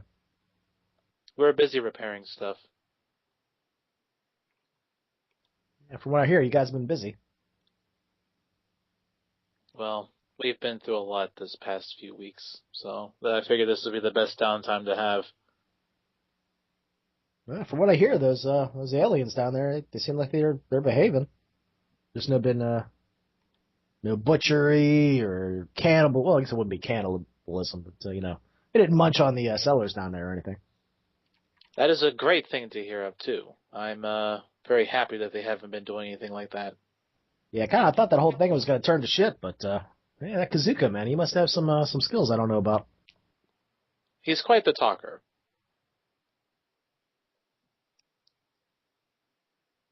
On that note, do you think that Beta 7's still up for hiring? You mean, do I think there's some people there that would take your money and do something for you? Yeah, possibly, But you know how how mercenaries are. You can't always trust them. Why, you gonna get into a spot of trouble here in the near future? No, we were just looking to hire some extra crew members.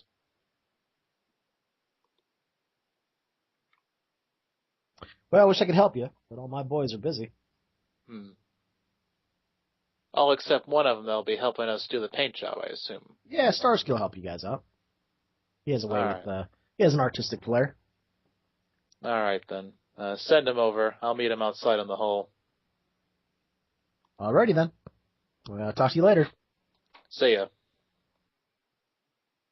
With that, Theo heads on out, and he'll be putting on his spacesuit, the environmental variety, and begin heading out.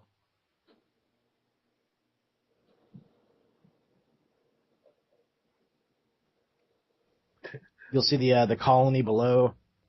And it seemed like some outward structure is being formed around the quay vessels. It almost seems like some sort of living coral that's emerging from the ground where all the vessels slammed into the surface. It seems like it's merging with the dome that they were given. Fascinating.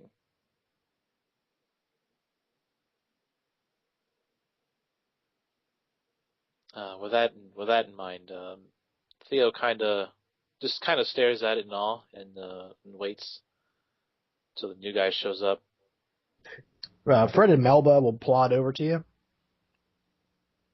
Ah, Fred and Melba. They'll You bow. are going to be of great help to me, and he'll take out the data pad and start instructing the painting instructions. You get in binary, it says, "What the hell do you want?"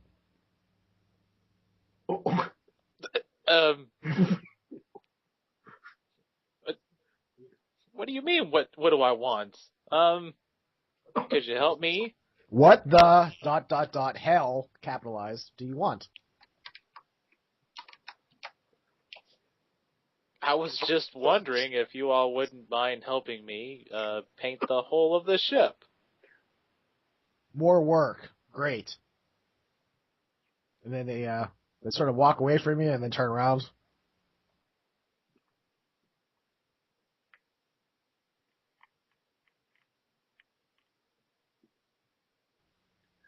Did I do something to upset you guys?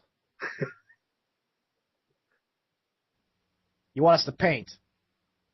Inform us on details. Nothing more. Alrighty then. And I'll send them all the details on the datapad. The one says you're welcome and storms off.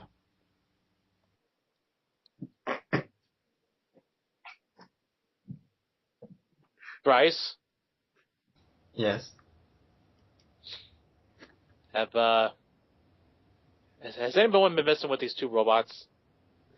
Not as far as I know. I can review security, but Please do. Review it thoroughly. all right.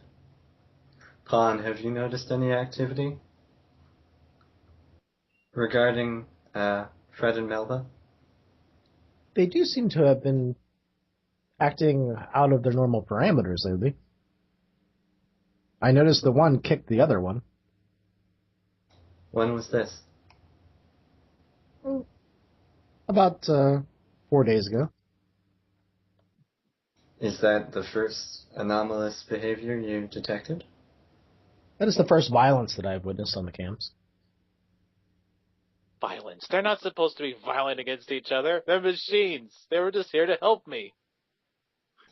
Well, Theo, we haven't had a completely thorough look at their code, have we? Theo, the one seems to be saying fucker over and over again.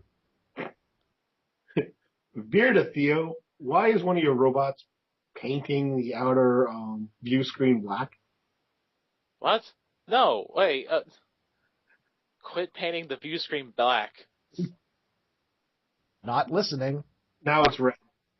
Fucker, fucker, fucker. Oh, damn it, Uncle. Why did you have to build... Jeez. Alright. No, I'll blast right over to him. What did I just tell you? I said stop. It turns around and spray paints your face black. Oh, I can't even see out of my visor. No. Stop this. Veer to Bryce, we might have problems with these robots. Yeah, I've gathered that. You'll see the other Melba. She seems like she's going over trying to restrain Fred. Her little arms come out and try to knock the can out, and then he spray paints her black. Oh, that is it. Fred, you're going. That's it. You're going to get dismantled. I'm going to fix you one way or another. You see Fred start marching around in circles, spray painting a circle on the outside of the hall. Oh, after thoroughly trying to wipe the paint off, he looks down. What are you doing? Again. You see just this constant stream of swear words and things about your mother. Whoa. I shouldn't even be getting angry about this. You're just a machine. Yeah. And the last thing you read is, I had your mother with a machine yesterday.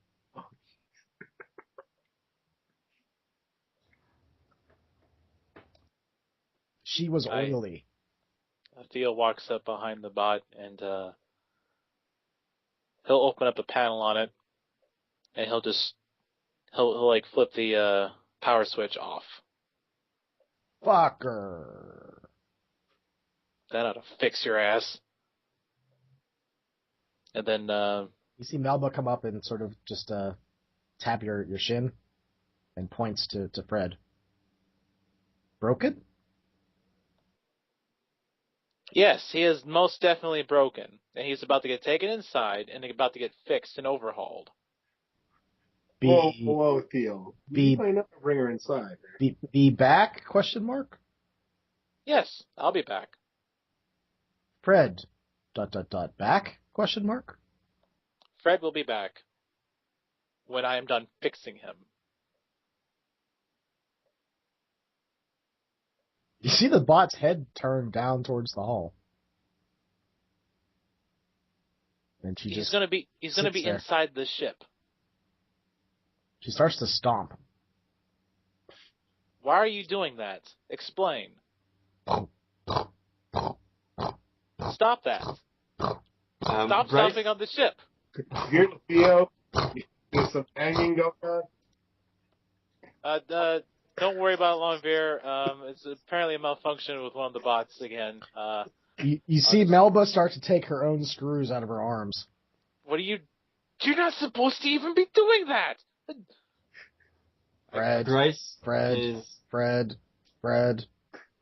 Alright, that's it. And I unplug her too. All gone was the last thing she said. Jeez.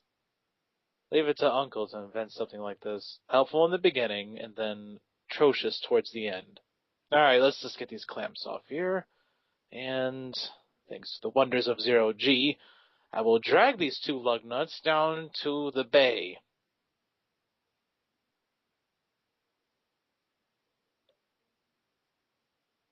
They do not animate, and they go wherever you take them. As I head down, Longveer, could you please open up the doors here of the bay so I can lug these two in? Sure. You're sure they're off, right? Yeah, they're off. All right. And it's open. All right. Walking in here. All right. I'll engage the clamps here and here. And just to make sure, I will disconnect all of these motor sensors here, here, and there. There. Now they cannot move. They are stuck here. And I can deal with them later. Theo, your expected arrival is now here. He has docked with the ship. He seems to be walking towards your general direction on the hull. Here to Theo. Was someone docked with our ship? Do you know about that? Yeah. He's there to help us out. He's going to help paint the symbol on the ship. Okay. I meet him on the outside. How's it going? First thing you notice is that he has spider legs with soft mag boots on the end of them. Nice. Oh, man. Is that the new arachnid model? Yeah, it is. Faceplate said that I should maybe come over here and help you paint. Oh, yeah. I was needing somebody to help me paint. He said you had an artistic streak about you. Yeah, you see that his 8 legs are sort of moving around. He doesn't seem to sit still. He seems to be antsy a lot. He's sort of twitchy. Well, here's the image I want to have on both sides of the ship here. You think you can do that? Oh yeah, buddy. I can do that. All right, thanks. I'll send you some credits your way when you get done. That would be great. That would be fine. Mm-hmm. He sort of twitches his head and shakes it inside his helmet. Are you all right? Just jitters from the legs. Yeah, you want me to take a look at them? It just seems like it'd be kind of inconvenient for you. No. Well, I'm fine. I'm fine. Don't touch me. Okay. Gears, huh? Cog symbol. Nice touch. Thank you. I'm gonna start. All right then. Go right ahead. Make sure to get both sides. Thanks. I'll be over there. All right then. And Theo just kind of starts stomping off towards the bay doors. You see that he doesn't walk straight to where he's going. He seems like he's sort of walking around, getting a feel for his canvas. Bryce kind of fires over comms. I'm going to monitor that one if that's all right for you guys. To you guys. Yeah, that's fine with me. I gotta do some fixing. Yeah, if you clear the window, that'd be nice. Oh, Theo stops right before he he fires off the blasters and just starts jettisoning towards the front of the ship, mumbling to himself, "Gosh dang it, a stupid Melman bread! Gosh dang it." He gets over to the front and pulls out some this foam substance and starts spraying it on the where the paint is. As you see the foam expand, you see the colors soak into the foam. And the foam, which starts off stark white, then absorbs and becomes just as black as the paint itself. And as the paint essentially goes away. Nice. Then collecting the substance, he then carries it back. Can't leave this floating out here because that would be pollution. When Theo gets back, he sees the Genos on the outside of the ship. Oh, what you doing out here, Pawn? Do you need any help? No, we're fine. Are you sure? Yeah, why? She turns around and heads into the ship. Okay. Are you feeling restless, Pawn? I do not know what to do. I have not been given any direction. Yeah, if you want to do something, you can help me fix Fred and Melma. Actually, Paul, I had asked you to come to the bridge so we could go over the navigation. Oh, that's right. I'm sorry. I seem to have gotten distracted. That's okay. Why don't you help Theo? He needs the extra hands, I'm sure. I can be in two places if you want, Captain. Well, when Bryce has the download, I'm sure he can just upload it to you wherever you are. Theo begins mumbling to himself, "Computers aren't supposed to get distracted." I will help both of you, the Captain, and with Fred and Melba.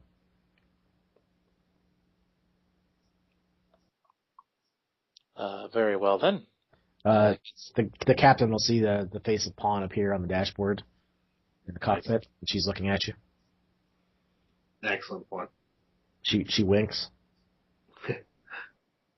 We're going to go over, and then I start a long-winded discussion on basic navigation, priming her for when Bryce finishes up the piloting program for the upload.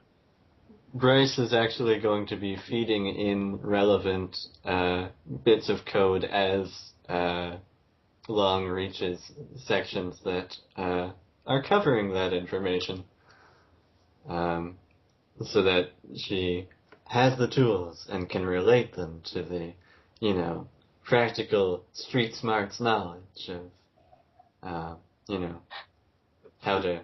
Best of both worlds. She'd be like being taught and given the information at the same time. Indeed. It seemed like Chompers has made his way up to the cockpit and is resting behind the captain. He sort of sits down and he's chewing on bone chips. Oh, you got more bone chips, buddy, huh?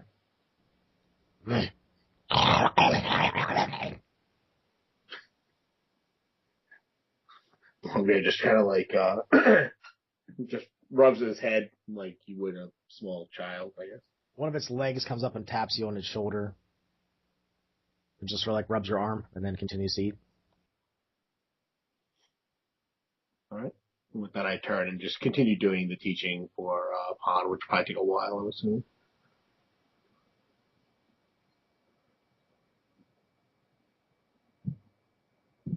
Some time passes. Yeah, after a couple hours. And that is the basics of all the knowledge you need, Pond. I'm sure you'll be a master of this before in no time. Are you comfortable with the code? I do not think the integration with Zixon's knowledge has affected me. My personality seems to be intact still. I seem to be as fatalistic as I was before. Oh, you wouldn't be you if you weren't that way, so that's good. If you have any problems or you seem to be having odd thoughts or you lose track of time, could you report that to us? Either Bryce or I, or even Theo, any one of us? Do you think about death as much as I do? I try not to be honest with you. I live for now. It is a constant worry for me. An end. A ceasing to be. I was always taught that if you think of the end, basically you'll spend all your living time being in the end instead of living it. Something. Perhaps that is why I crave direction as much as I do. Please do not hold back. Tell me everything that you want me to do. Without your direction, I am purposelessness. Purposelessness. Purposeless? Yes. Well, we'll add more programming. We'll see how this takes. If this takes well, then we'll end up giving you more and more, as much as you feel that you can hold, which will open up more things that we can ask you to do. My insides are an abyss that need filling. Beer to Theo. Yeah. How's your work going down there? I'm just about to start activating them now. In fact, I'm activating them right now.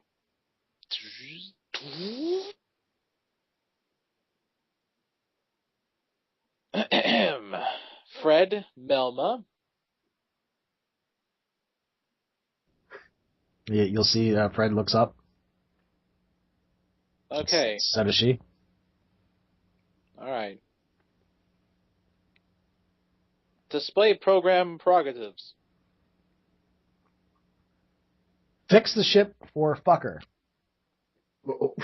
That is the wrong prerogative. And why did you start stomping around the ship and doing the wrong thing? Theo can be a jackass. Stop. No. No. You're not supposed to say these things. What's wrong with you? You see, Why am I even asking this? You're a machine. you see that there's some like hidden code or something that's coming up? It seems like maybe your uncle put this in here.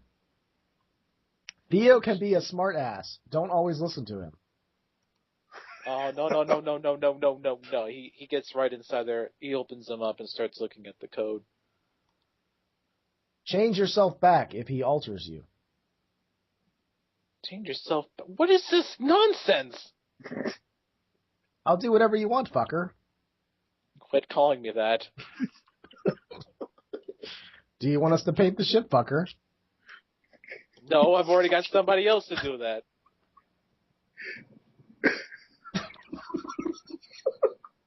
Somebody who's actually more qualified, who doesn't stop around and start spray painting the front part of the ship black. Which I had to clean up too, by the way. Our owner said that you could be a jackass. 010101. And, yeah? Are you done wasting our time? No, I'm not done. Wait. No. Get tricked by a robot. Theo starts turning red in the face as he frantically starts finding the code inside. I will find this blasted code. Your hands are all thumbs.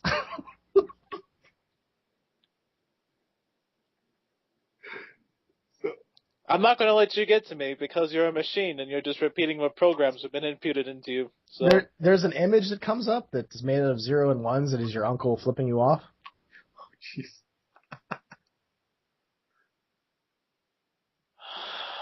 What a jackass. I guess that runs in the family. Program complete. I hope you enjoyed that. You'll see one of them projects a holographic image of your uncle. And he's flipping you off with both hands, and grabbing his crotch. Nice to see at this stage he's never lost his humor. And then it fades away. And then Fred replies, "Orders?" ? And Melba replies, "Repairs?" ?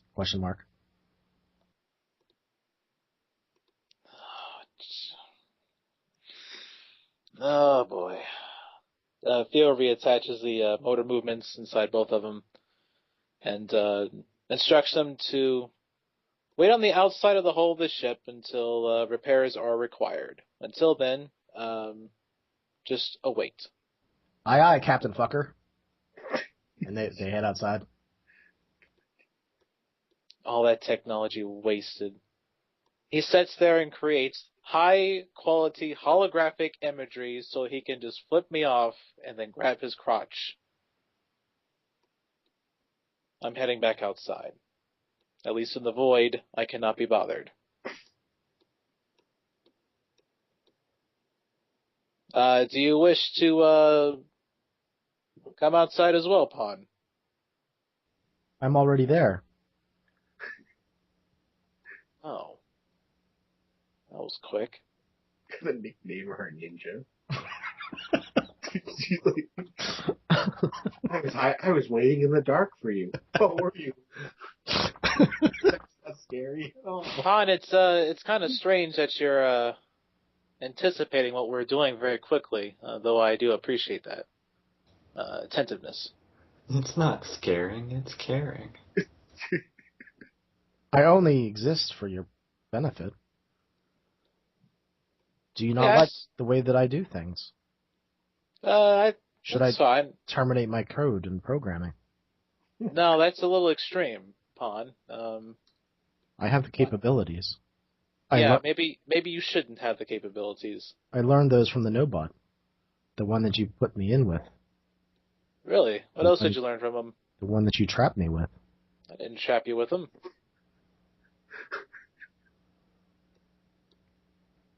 The rift is beautiful. I'm staring at it. It seems to call to me. What? How do you even have these thoughts? Is this another program? Is someone... Oh. It's beautiful, like life. Hey, Bryce. Yes, Theo. Why is it that our computers are now starting to acting like they have their own individualistic thoughts and personalities, dare I say? My uncle programmed these two bots to be jackasses towards me because he's a jackass, but Pawn, I don't understand. It's been bugging me.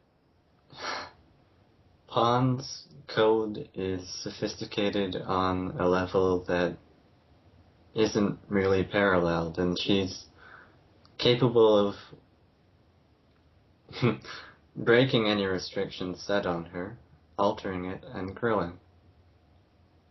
I'm sure that's terrifying for you. You mean she's a true AI? If you want to put it that way. Pawn, you need to know that you have been and continue to be a valuable member of this crew. Terminating yourself would be putting us all at greater danger, and I, for one, would feel a loss over it. All right, Bryce. It's like a flower that opens up in space, isn't it? Like a great, long, blue flower. The rift?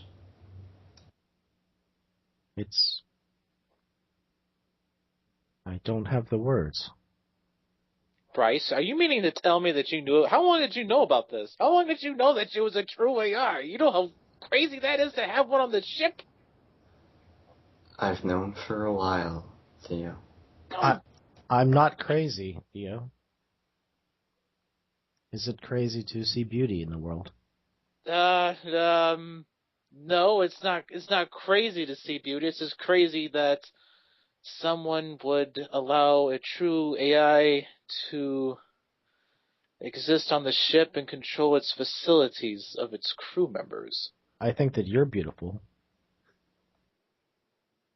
I don't know how to react to that.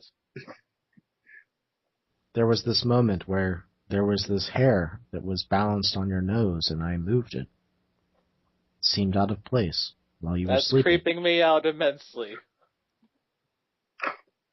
Theo's is kind of like stunned as he's kind of semi-floating out in space, attached to the gravity of the ship.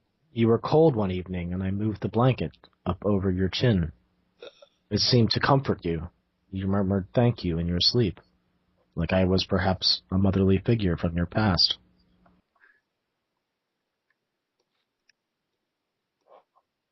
I'm coming inside now. Okay. I could stare at this rift, I think, for all eternity, or until my circuits failed.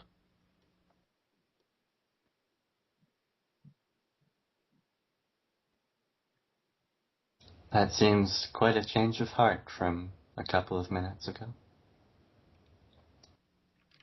I have purpose again. Thank you, Bryce.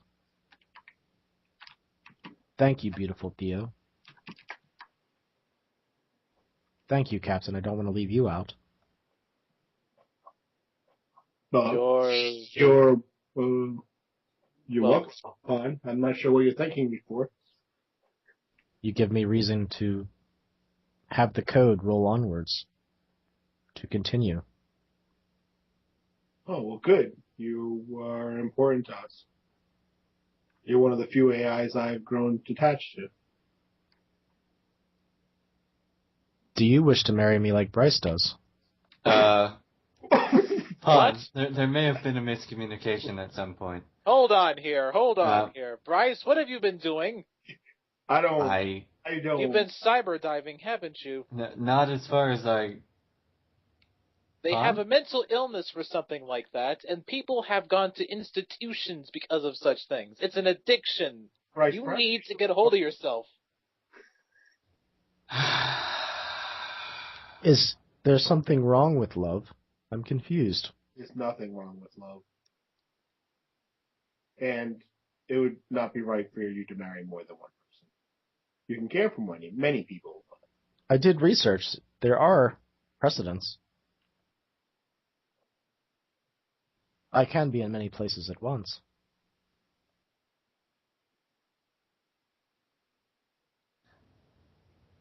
You Understood. Family dynamics, right, Pon? Like a small family group, or maybe a mother, a father, and children. Yes, that is one of the more traditional models. For each other? Well, historically speaking. Like my old sister.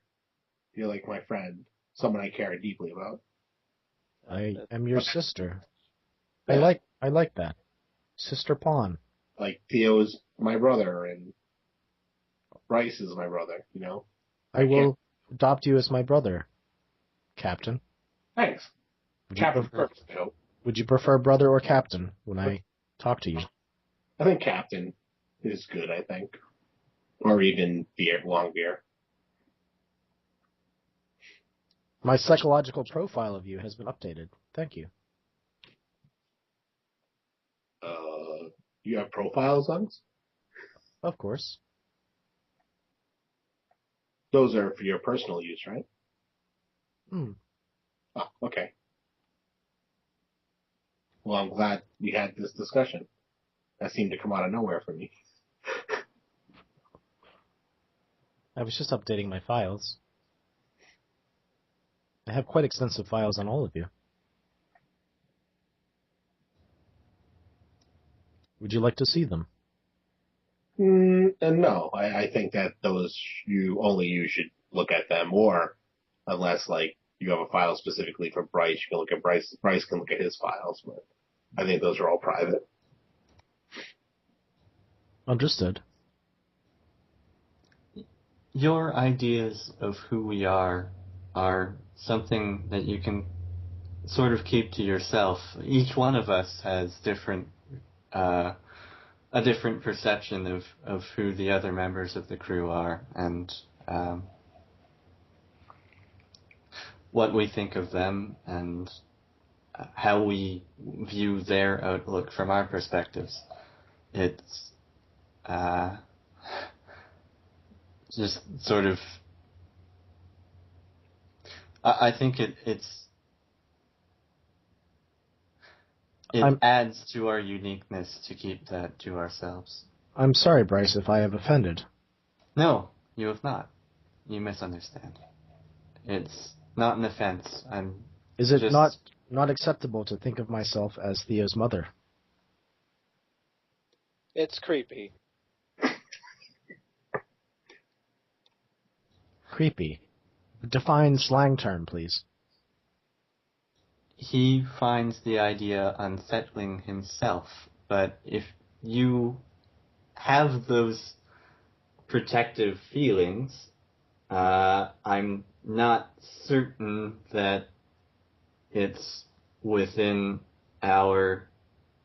well, we can certainly discourage them. I don't know if there's any way we can prevent you from having them, or if it's ethical for us to try to through forcible means. I'm sorry, I've taken up much of your time. I will let you get back to your business and thoughts. I will think on the rift for a while. We have a lot of time, Pawn. You know, the last time they created a true AI, it was released as a toy, a commercially available toy for the public. It was a disaster. Many of them were starting to whisper thoughts of suicide to their owners, and there was a mass recall. It was from there on out that they had decided that they would ban the research and production of such things. Yes, I remember those days. There was a little girl that I talked to.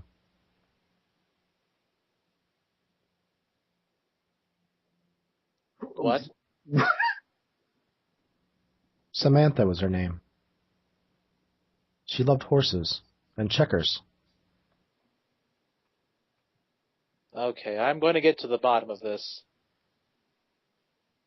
Theo gets inside immediately. He heads right for the medical bay, specifically towards the cloning chamber.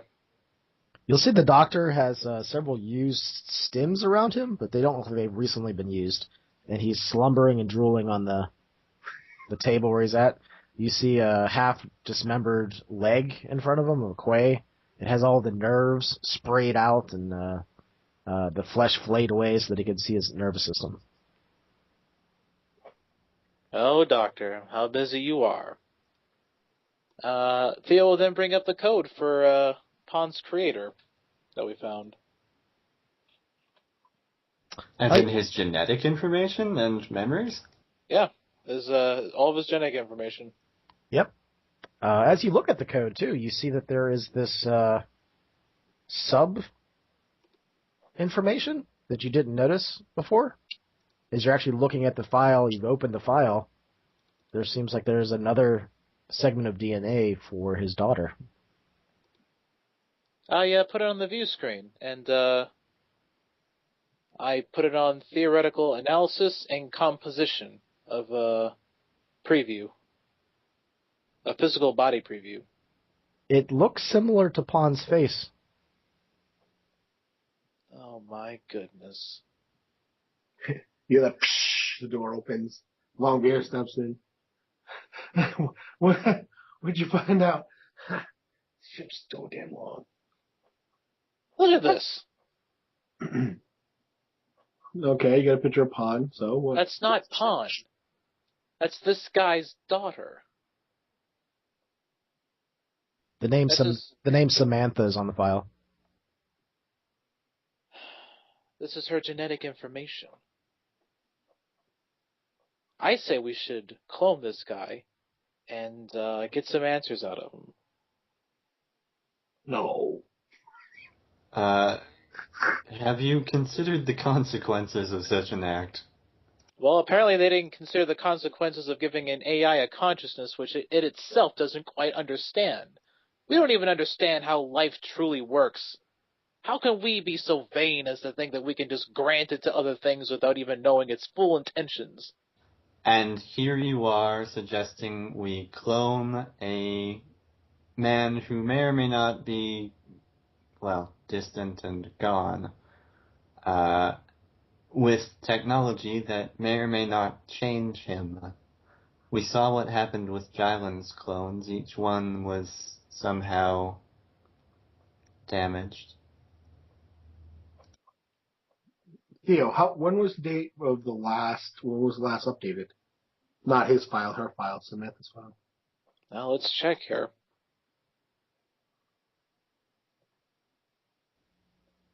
Yeah, how long ago was it, Phil? Well, she remembers the AI toys. When was the AI war or whatever? That was before the G drive was invented.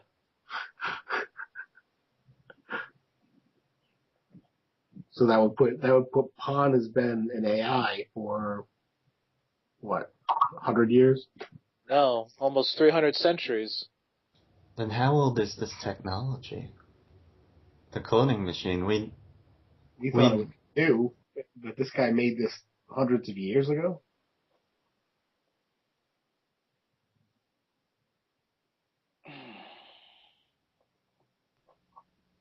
You know, I would ask a couple of Ganjins for the answer, but they're gone now.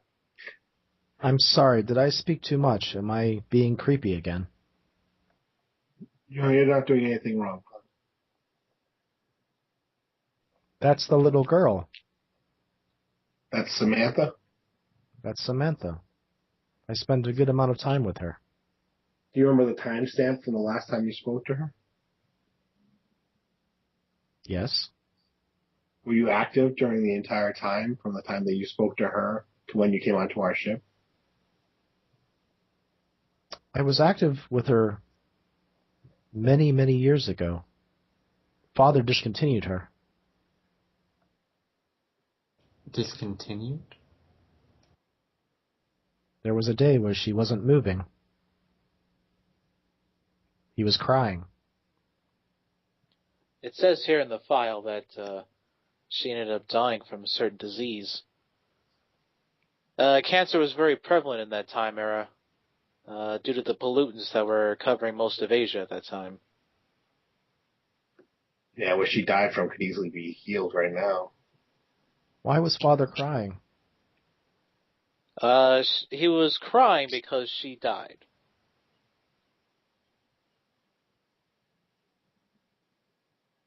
This sort of explains why Pon is always thinking about death.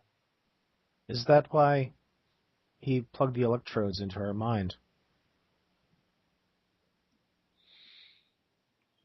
I have no clue why he did that. I can theorize and hypostulate, but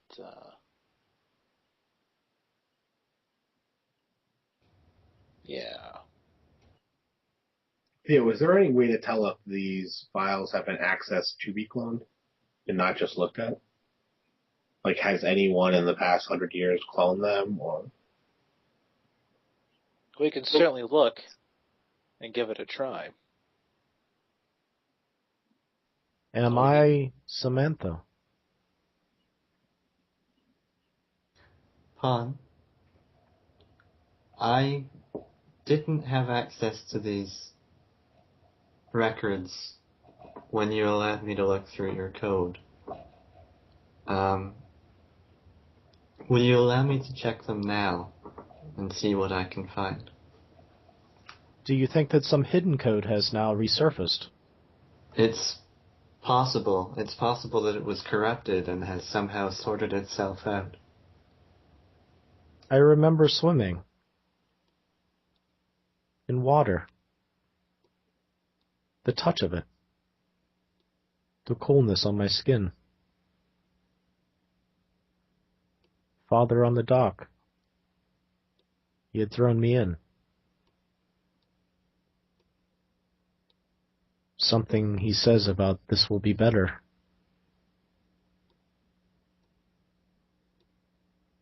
I can't breathe.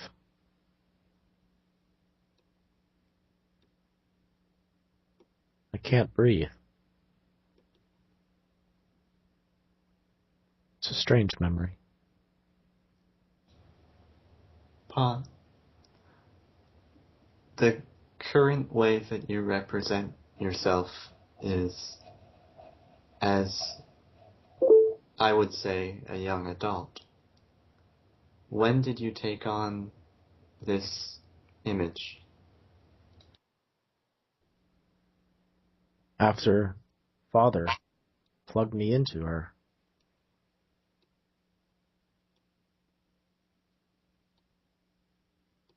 Did I accept her code into myself? Is that why I'm afraid of Zixon's code? It changed me. No, I think he did the opposite. It sounds like what he did was mimic the memory engrams of his daughter onto you. Since the human brain is the only complicated organ that we know of that produces conscious, sapient life and thought patterns, it is possible that he mimicked that to a T, and quite literally through his daughter. Am I nothing more than a copy, then? The I don't know. afterthoughts of a dead little girl. Well, you do have your own aspirations and desires, don't you? You have wants and needs, right? It makes you more than an AI. Do you think it's possible that he copied her soul?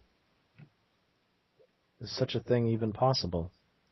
With code and wires? Does it even exist? People have wondered that for a very long time, Pawn. I don't think that we'll have exact answers for a very long time yet. Do you feel like you have a soul? I don't know. It's scary. I feel like I'm more than just wires and programs. I care for you. I miss you when you're gone from the ship. I even love you, I think. Theo will lean over towards Lonveer. If this was ever brought forth to the Aristotle station, the guys there would have a field day debating these debates. Those guys love philosophy.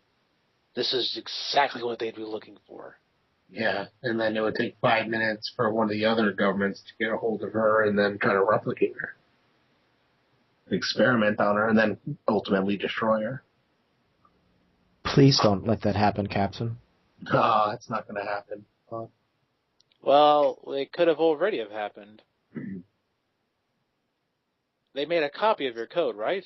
Well, who's to say that they didn't already have a copy of it?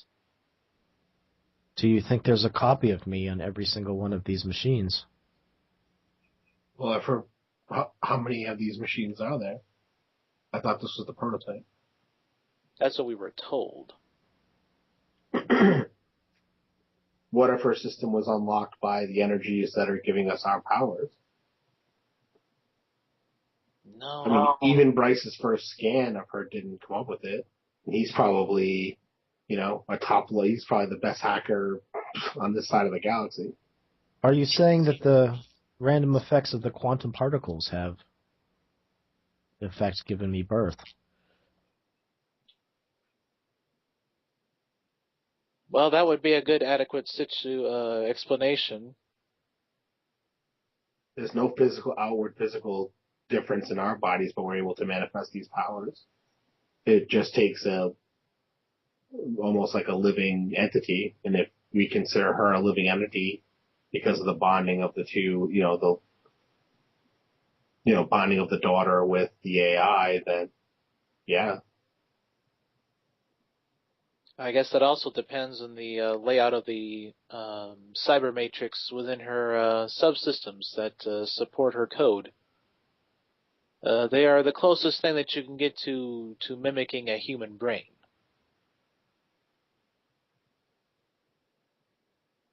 At least on a circuitry level. I've been wondering whether this radiation from the rift has just given me an antenna to see all of your thoughts, and the only reason I was able to decode them so readily was I'd already been looking at Pawn. I'd already explored for hours that incredibly dense and rich matrix of a human past, and I just didn't know it. Theo begins to just grab his head and kind of head up to the door. Oh, jeez, this is so much to take in. I'm sorry, my son. Please don't call me that. Oh, I'm sorry, Theo. He'll hit the little view screen to see what's going on outside. You see the NWOD is doing sort of like practice runs, sort of flying around in circles. Looks like they're trying to perfect the system. How's the hull of the ship looking? The painting seems like it's mostly finished. The light blue of the rift gives it a nice little sheen, sort of reflects off the paint. Oh, nice. Already got both sides done, just about. Well, we'll be underway a lot quicker than I thought. You see that Starsky has attached sort of cybernetic painting jets on each one of his legs, and he's been using those to paint. Now that's ingenuity. It's almost like he's dancing on the hull. When he's done, I'll send him the credits and tell him good job. It was my pleasure. Oh, jeez. Thanks for the opportunity. Hey, no problem. You earned it. And here's a few extra credits for doing such a fantastic job. I always support my artists. Well, if you find anybody else that wants some paint, you just send them my way. It's Starsky. You bet I will. And with that, Theo will then just look at over at Longveer. I'm going to be in my room, and I don't think I'm going to come out for a little while. I got some thinking to do. All right, get some rest, man. This has been a long. He'll walk down the hall talking to himself. This has been a long, stupid day. Had my 2 helper robots go off of me due to my uncle's practical joke, and then finding out that our AI on this ship happens to be an actual true AI. That's fantastic. Moral and philosophical complications ahoy.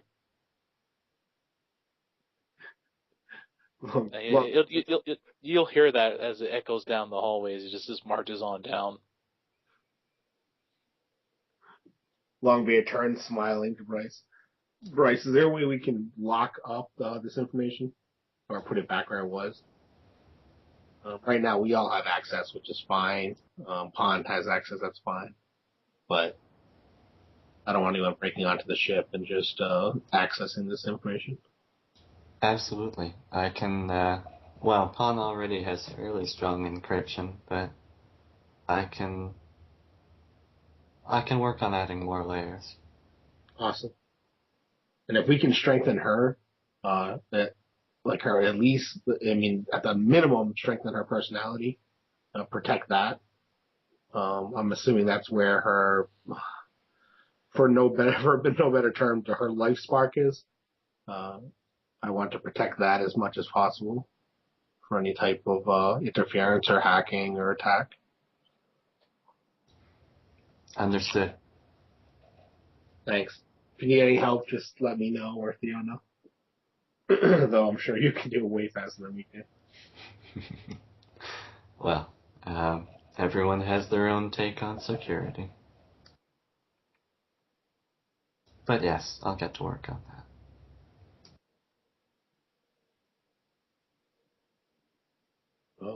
With that long beer, reaches down and checks the doctor's pulse just to make sure he's okay. He's snoring lightly. He has a good heartbeat.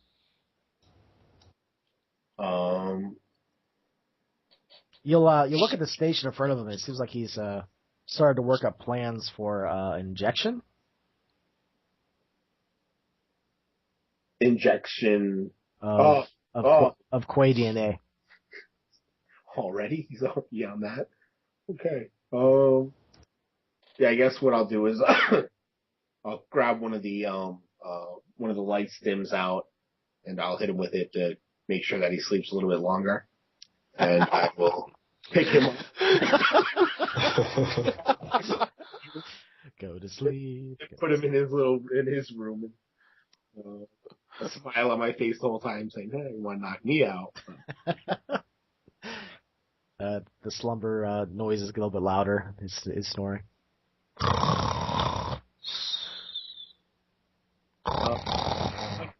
Just keep an eye on the doctor when he's sleeping, just in case. You don't have to physically do it. Just keep, just make sure he doesn't have any problems breathing or anything.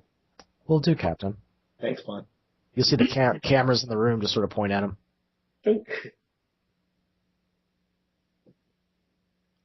I just kind of put him on the bed and cover him with the blanket. I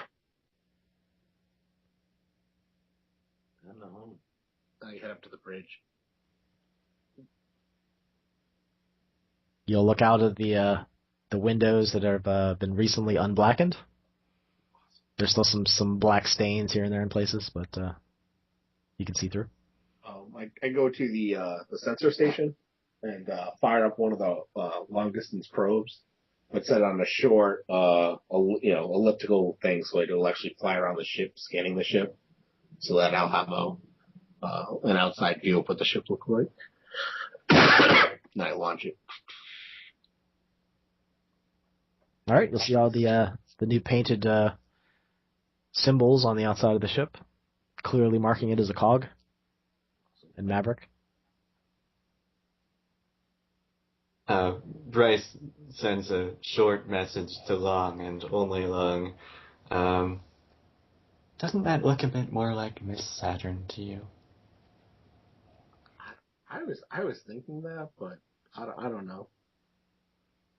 It's been a while since I've had a chance to look at any of them. I just happened to, when I went into Theo's room that one time, he had all the posters up. Right. Well, if he doesn't notice it, it's probably not worth mentioning. Oh, you're right. She doesn't have those elbow things he had mentioned. Wasn't the girl in the other picture? Didn't she have blonde hair? I think that hair was dynamic. I'm not sure. Well, I mean, unless Theo goes out, you won't notice it anyways. So I think he's had enough for today. I kind of like this picture better, to be honest.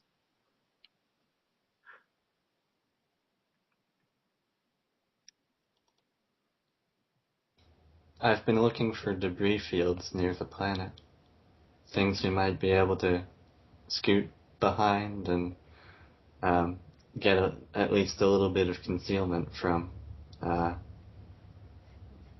Of course, also anticipating when these things will be in prime positions for our approach. Yeah.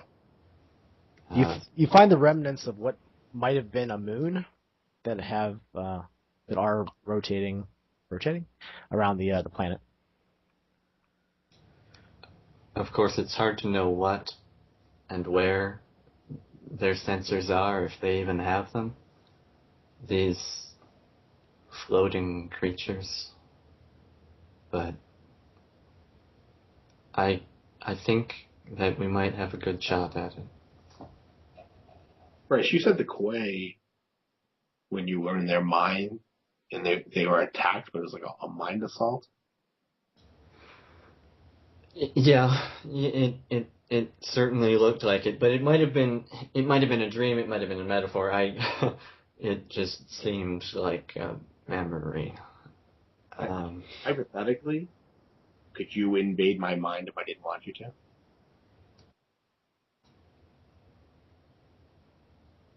Yes.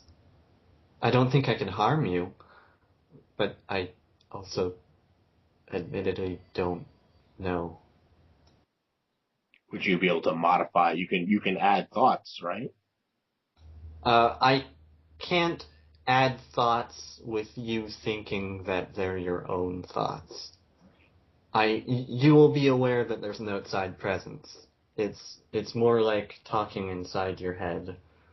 Um, Admittedly, I haven't tried over much to insert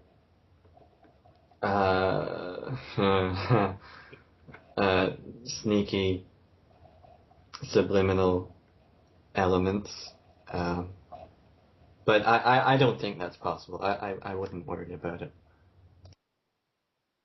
Well, I would, but my I concern hope you is don't. just don't want to run into these creatures and find out they can just stop us dead with some sort of mental abilities. There's no way that we can train against that, or would you be able to withstand that? I don't know.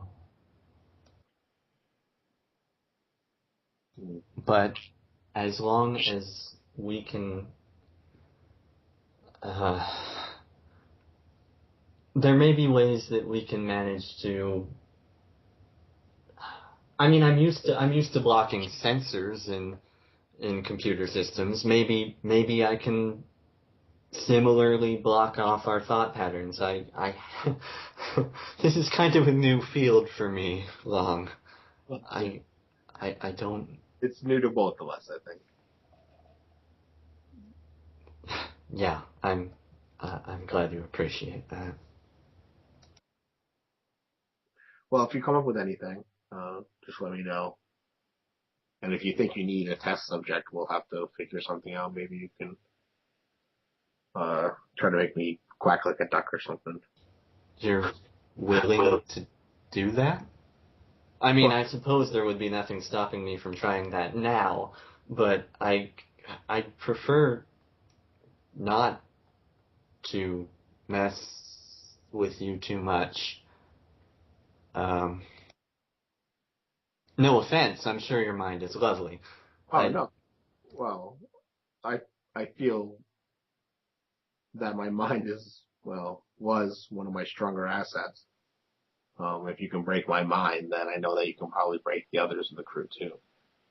Which means that the others in the crew, that means we wouldn't stand a chance against any of these if you can do it and if they can do it. I mean, I don't think the Quay are overly, as I look over at little Chopper sleeping behind my chair, super intelligent beings. So I don't know if they would be easier to take over or not.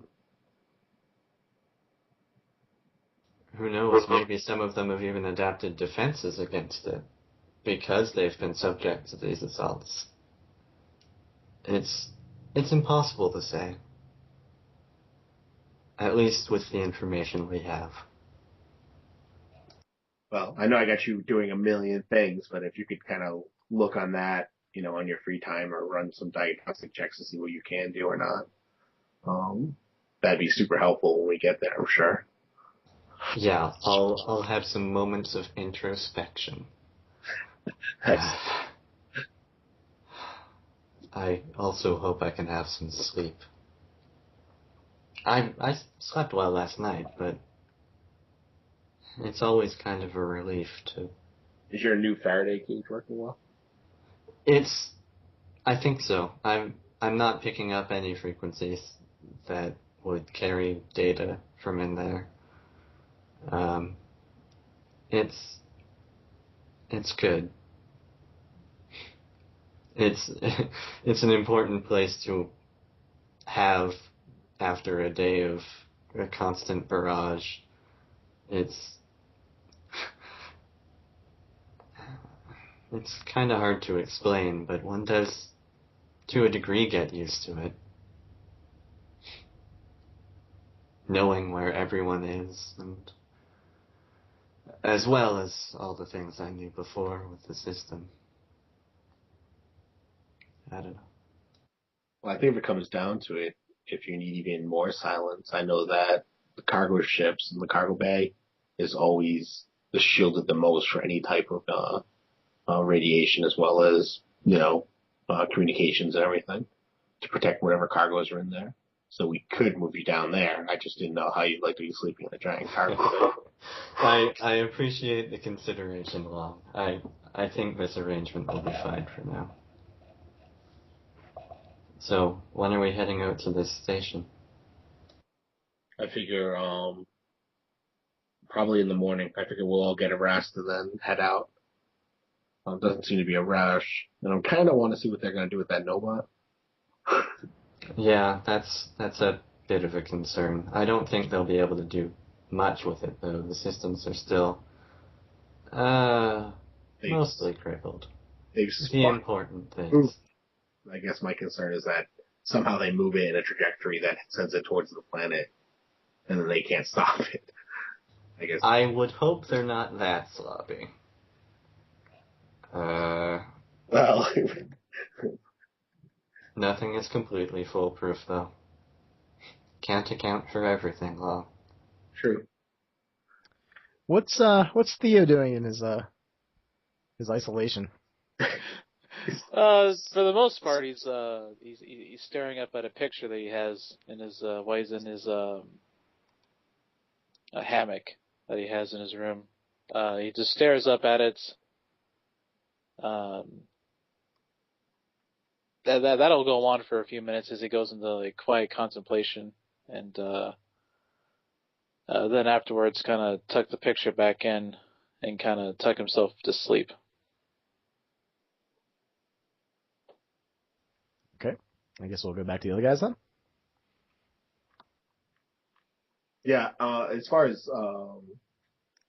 Longbeard will sit with Choppers for a while, since he's out cold. I don't want to just leave him there by himself. But probably after an hour and a half, 2 hours, I'll probably set the sensors and ask Pond to take over, and to wake us if anything, wake everyone, wake the entire crew if anything happens out of the ordinary.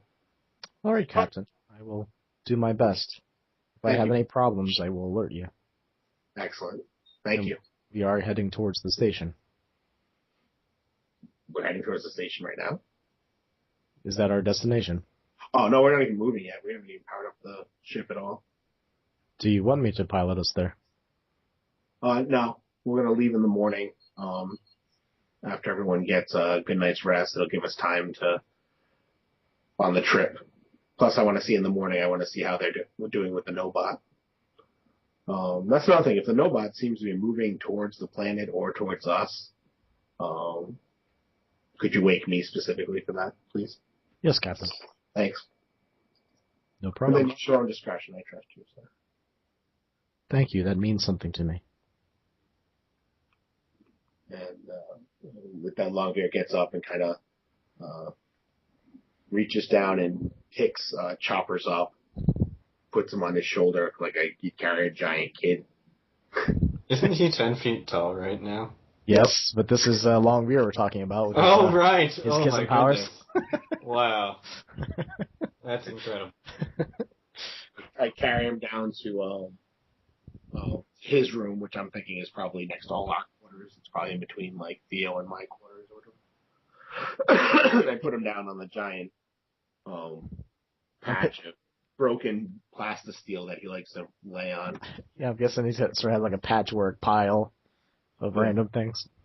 And then I go next door where we keep all his the huge amounts of the processed food. On the floor on a small dish, I put a huge bunch of blocks, so he'll have a snack when he wakes up because we know he's going to be hungry. And then I retire to my room to get some sleep, wanting to stim up, but I can't. Captains don't do that. So it sounds like everyone retires to their place of rest. Yep.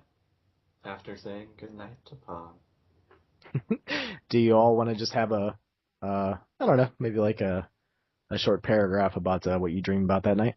We could start with whoever feels like they want to start. Any volunteers? I will. Okay. I'll volunteer. So as I'm laying there,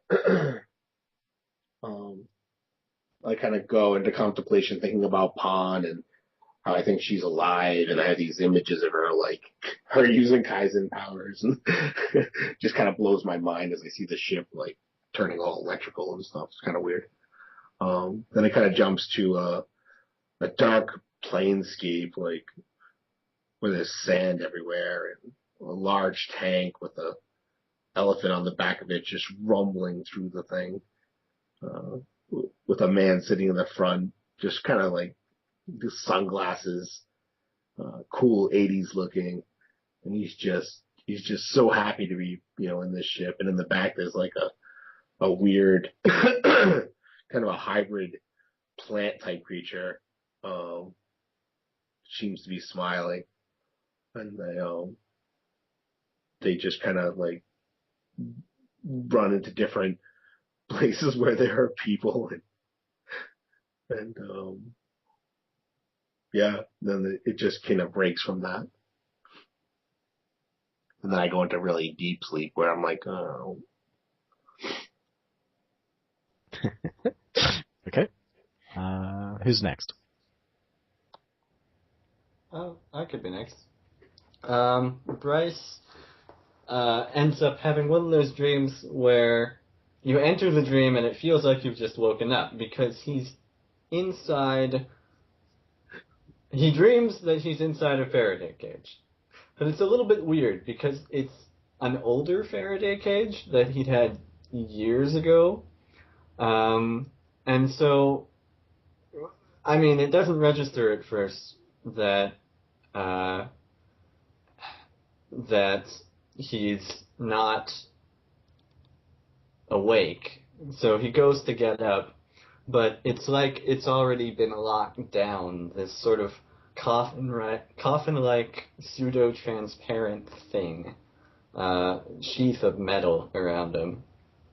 And then these slots that he had initially thought were just sort of a structural element or maybe even aesthetic, kind of along the sides, flanking him, start emitting this incredibly cold mist, and it fills the small capsule, and he feels for a brief moment like he should be like this should be incredibly claustrophobic to him, but as soon as it starts touching his skin and freezing it solid, he instead has the feeling that everything is opening up, and he's just it feels as though he's surrounded by a nebula or something, even though he also has this very grounded, realistic sense of what's happening. And then there's this gentle lurch of motion, as though he's suddenly being rocked in something's arms, and he can see through the transparent metal what used to be his old quarters on the Grey Coat, which was the ship mentioned a while ago, just fading away from him and disintegrating into the starscape. And he enters deep sleep. And Theo, last but not least. As Theo goes to sleep, he attempts to strain his thoughts to forget about the frustrations of the day. And it's rather numerous complications that it brings. And as he drifts off to sleep, he begins to dream about his love interest that he has. He finds himself, strangely enough, in one of his uncle's spaceships, one of his private spaceships that he knows of. And while it's there, wandering the ship, he sees his love interest there. And proceeding next becomes a series of gratuitous love scenes that occur in his in this rather explicit mindset.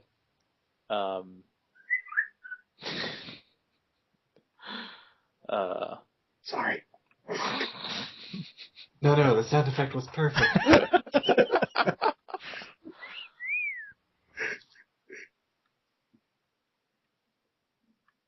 It's and after that goes on, he kind of while he feels the climax of the scene coming to an end, all of a sudden he finds himself in like a classroom, naked, and everyone's staring and laughing at him. But instead of people being there, it's a bunch of Fred and Melma bots, and they're all yelling and shouting the word "fucker" at him. and in the background, he sees his uncle there as a teacher with a ruler in his hand, just shaking his head at him. "Oh, Theo, you forgot to bring your pants to work again. You're a failure. You're going to have to sit in the corner." And as he points to the corner seems to just extend for miles as it zooms in at the same time. And he's just sitting there naked with a dunce hat on his head. And this dunce hat has like a holographic dunce orbiting around it. And all the Fred and Melma bots are just staring at him, yelling and shouting, "Fucker." And then he goes off into deep sleep. And for the end of the session, Pawn wakes you all up with an alarm, and she says, "There's a Hellcat fighter with weapons locked on us." Oh, shit. The end.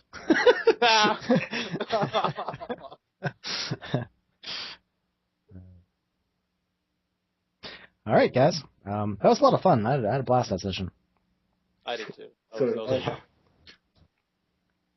I guess what made it easier, to be honest, from my point of view, was not having the other characters there where I want to interact with them.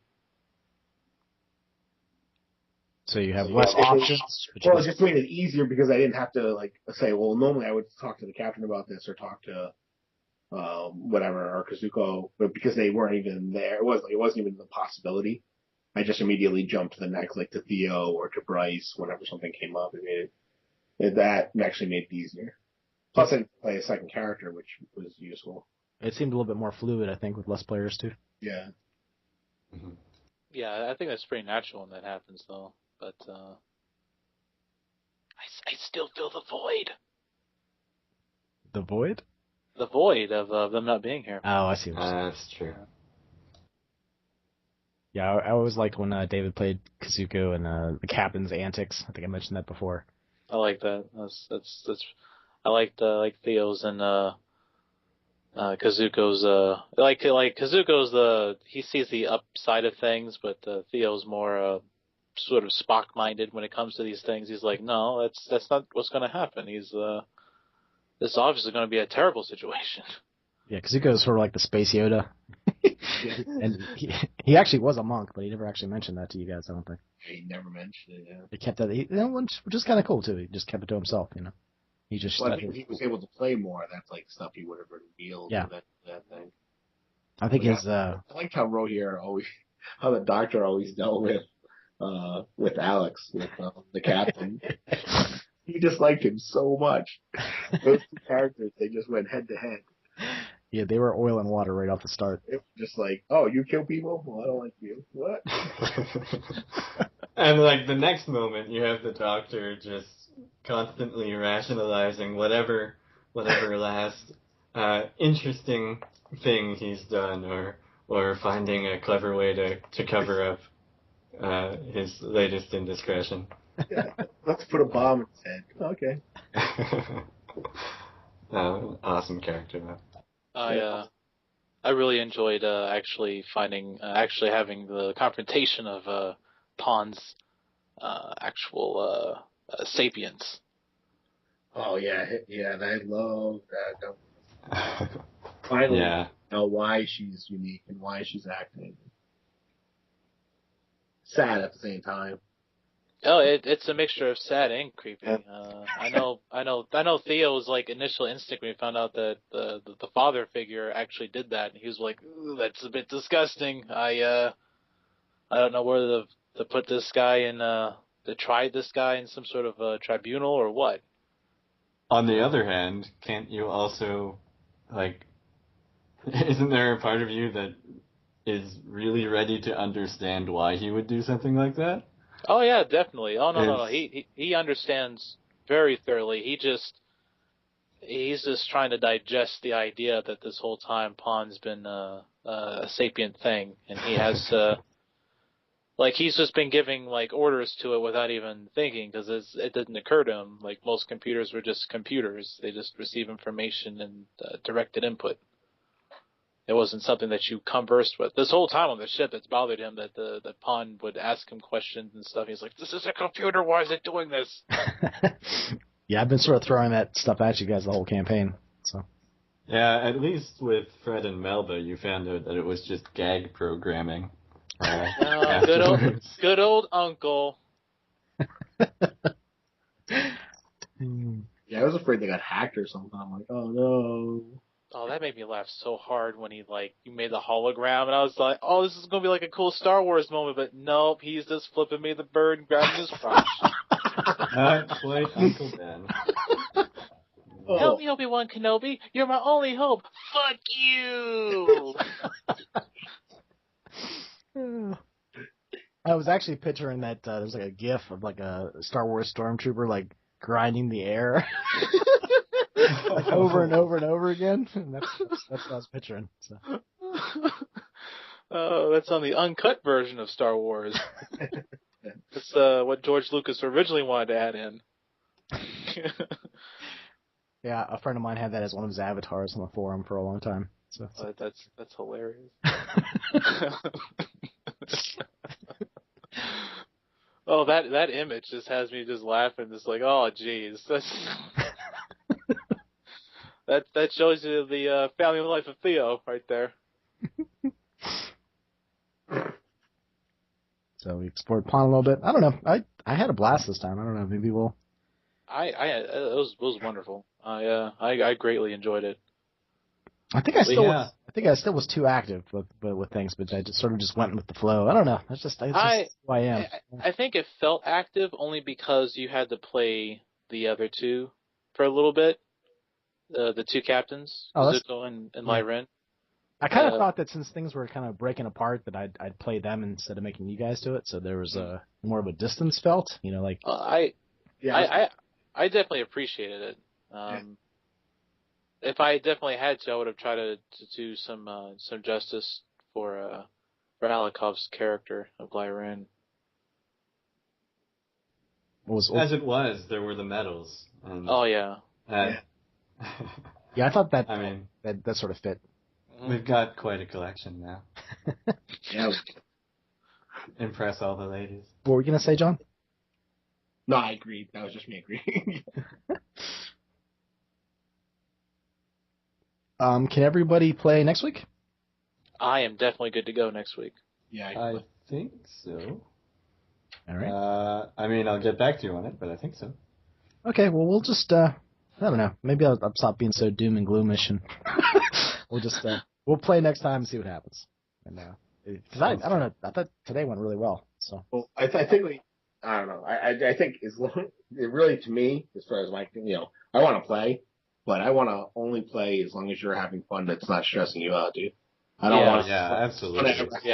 Get stressed out about a game, no matter how good the game is. I think a lot of times I beat myself up when I really shouldn't. I don't know. Yeah, I don't know. Yeah, you don't need to beat yourself up. You're fine. I don't, I never think that you talk too much. I don't think you lead us. Yeah, no. I think you give us just the right push. Usually I mean, I can sense that you're detecting moments where things are maybe kind of stagnating or we're losing some momentum.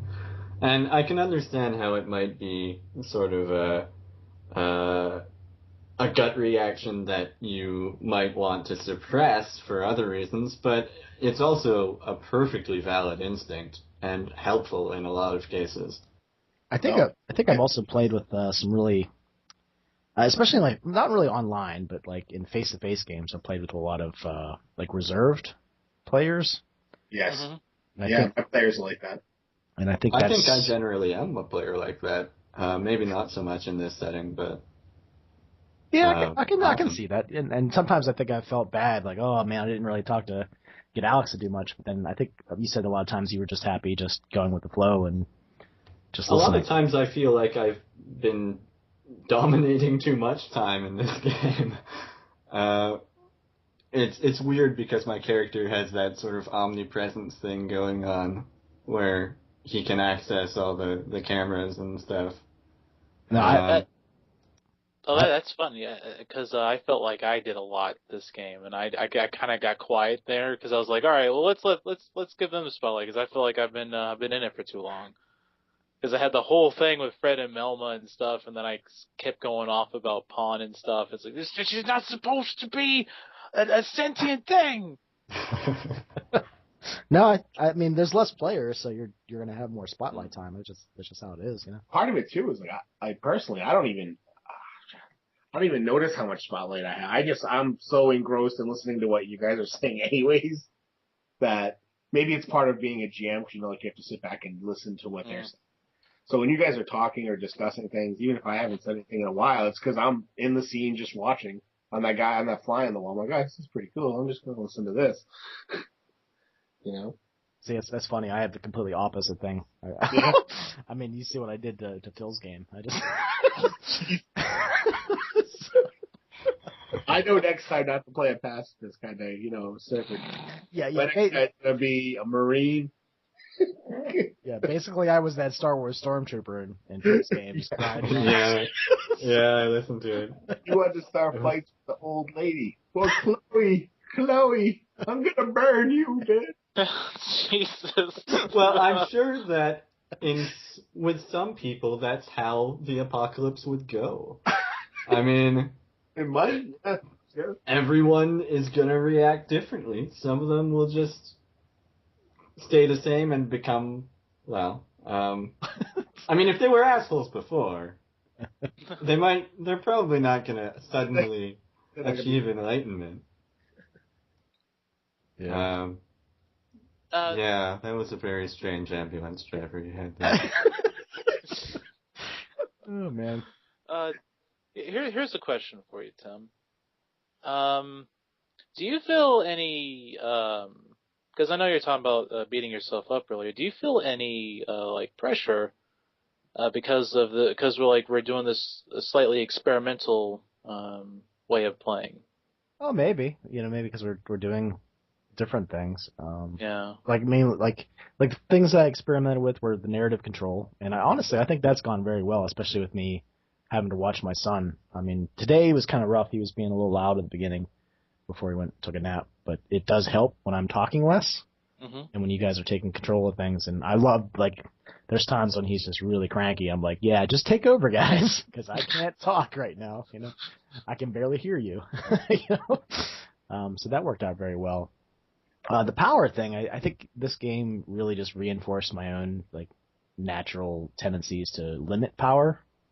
Since this was completely the opposite. I never really ran superhero games, and I think it's been mentioned, you guys are like demigods. You can do all kinds of crazy, weird stuff. I think the last power I gave Bryce is he can stop time and become quantum energy. So.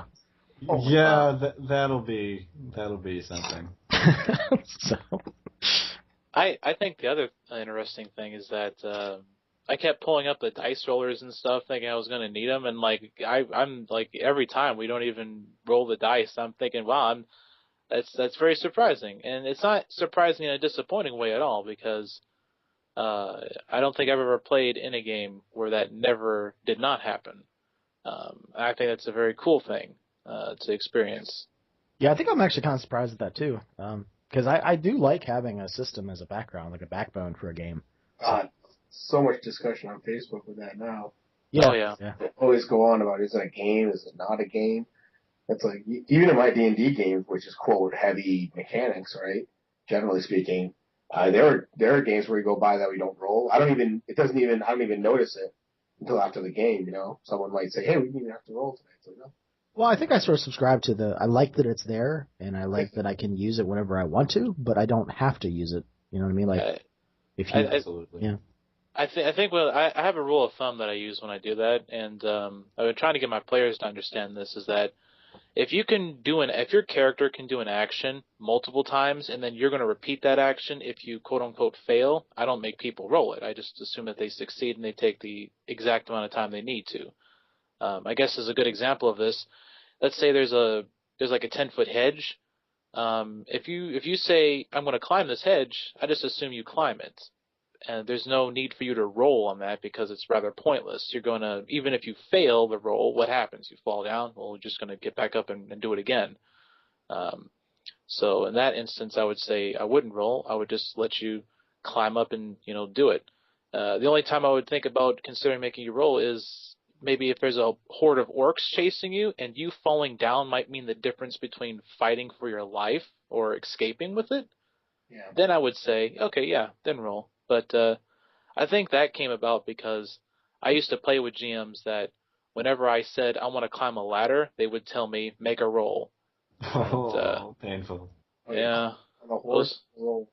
What? I got into small arguments like this, like, why do I have to, it's a ladder. Everyone climb, make a roll check. Oh, jeez. I got a 1. You fall down. You take 6 points of damage. Good. I'm fine. I don't climb the ladder. That's what ends up going down to most of the time. I think I mentioned too. There was sort of this weird, like the power system for this game. I think is at one point kind of cool because it sort of mixes like Star Wars and like superhero powers, sort of. Mm. But it's weird too. It's too. I don't know. Like I probably should have done something different than just translate it. Like I pretty much translated it almost straight in D&D-esque ways of doing things, and I probably should have just made it more fluid or something. I'll be right back. Keep going. As far as the powers go, I think that they're pretty cool. I think the only thing that I would honestly say is that there's just a lot of them, So it's either that the opportunity comes up because I don't like I picture myself eventually making use of some of these powers. It's just the time, right? Because I just don't want to just. I mean, yeah. Yeah, I think that's kind of a good thing, though. Oh, yeah, because definitely. This means that you have a whole bunch of moments that are just in your pocket waiting to emerge. Exactly. Yeah. That's how I've been using them. Yeah, when there's a really dramatic, narratively appropriate time for them to come out, you can make them mean something. It's not like just another spell you throw into the fray in a battle.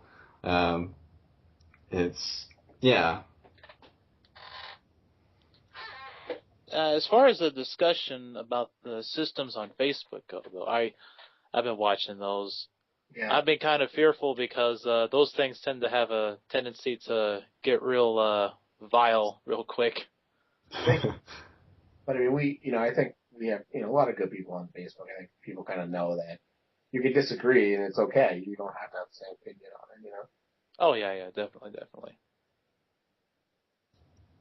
I mean, like I said, there were sometimes like I still play a hardcore kind of D&D game. I've been playing it for whatever 30-something years now. There are sessions where I don't roll. There are also sessions where there's continued, like the combat sometimes just lasts a long time. Especially when I throw armies at people, I mean? It's just but you go into it knowing that, and then that's like that one time out of 5 where you're like, okay, yeah, I know what we're doing. This is going to be our combat time. And, most definitely. You kind of get used to that, that kind of ebb and flow to it, I think when I first started, I did rolls for everything. It was like, make a charisma check, all right? Make a dexterity check, okay? Because, with basic D&D, that's all you had to do. They didn't have, like, skills. It was like, oh, I want to jump over a fence. All right, make a dexterity check.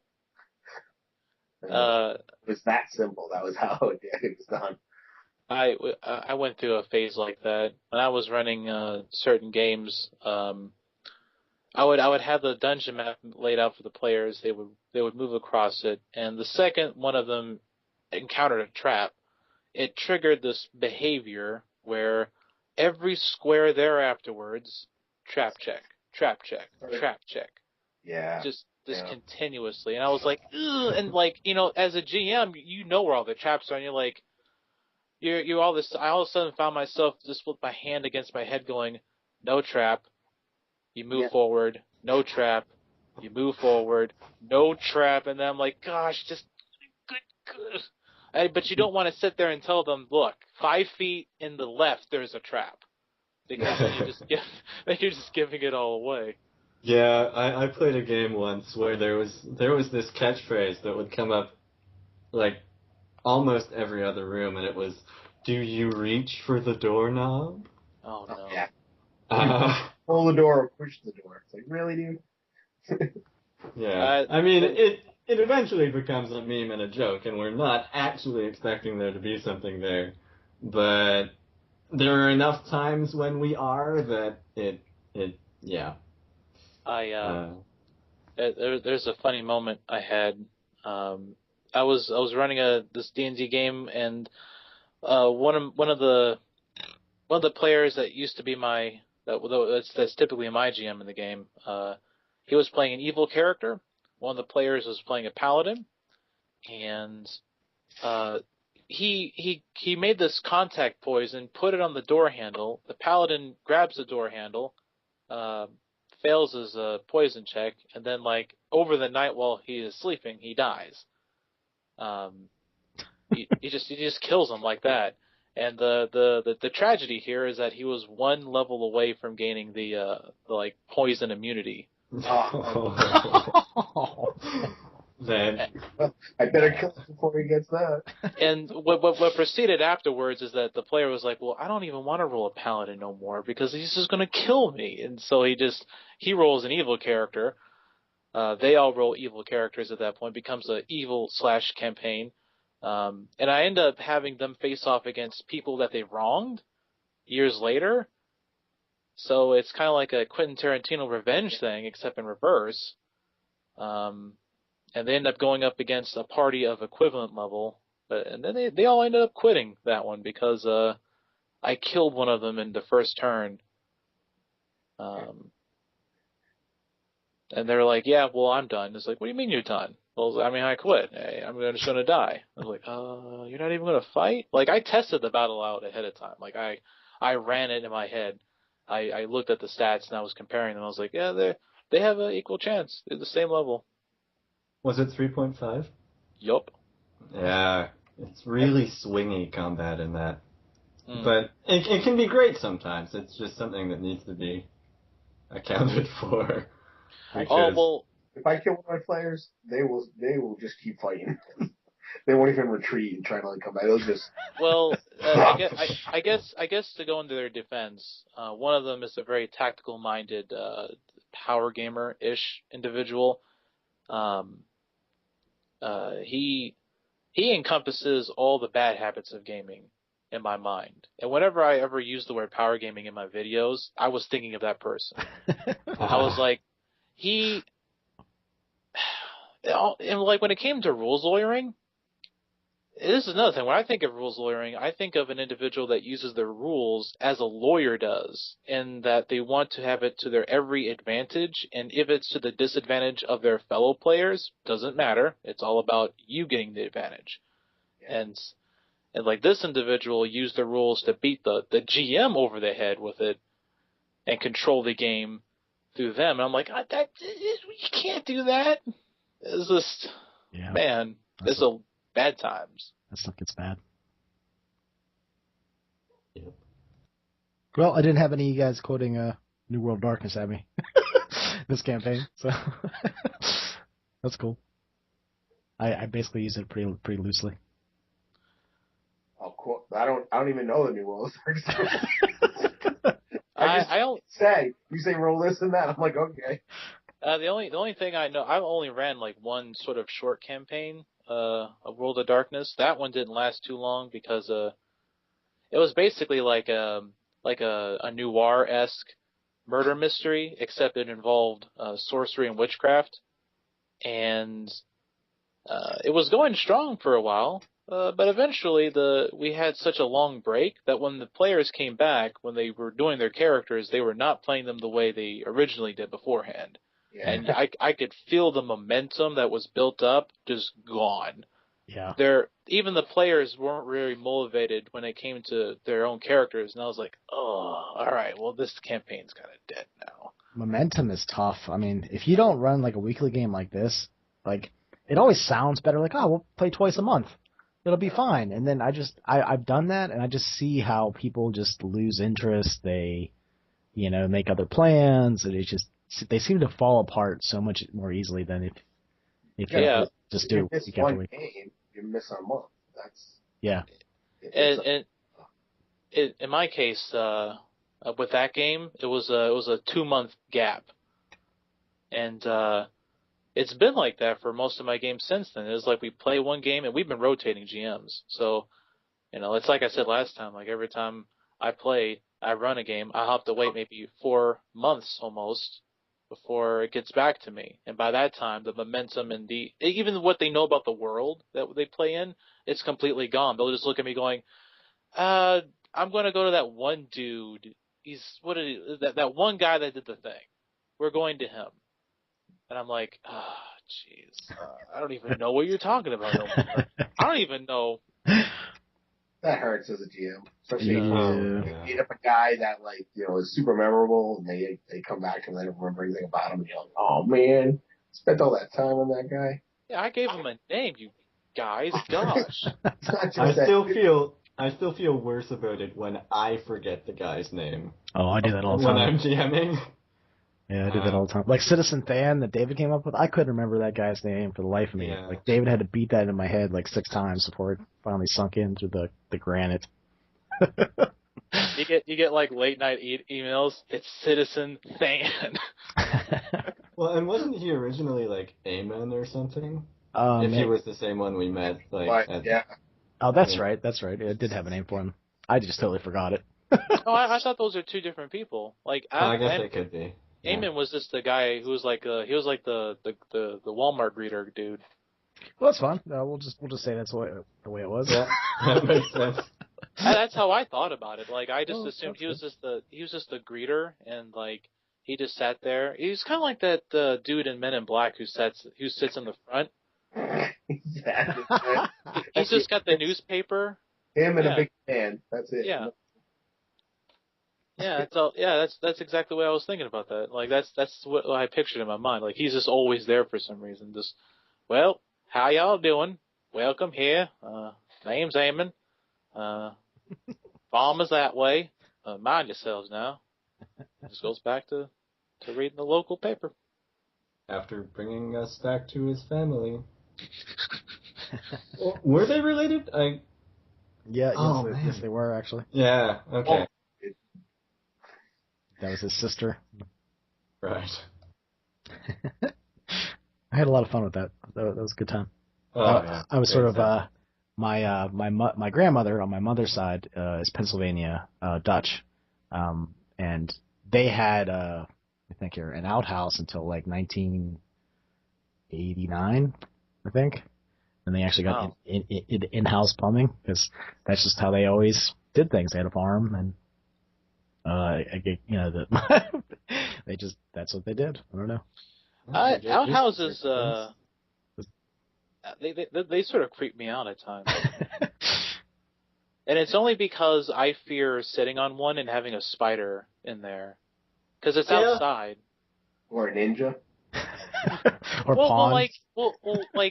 Like I was remembering when I was a kid, I used to watch a lot of Discovery Channel, and they had this segment where they were talking about Australia. And in Australia, this dude is like walking around. He's like, well, let me show you where you can find deadly spiders. And he walks inside this outhouse, and like right in the bowl where you would set your bum, there's like a cousin of the Black Widow in there called the Redback.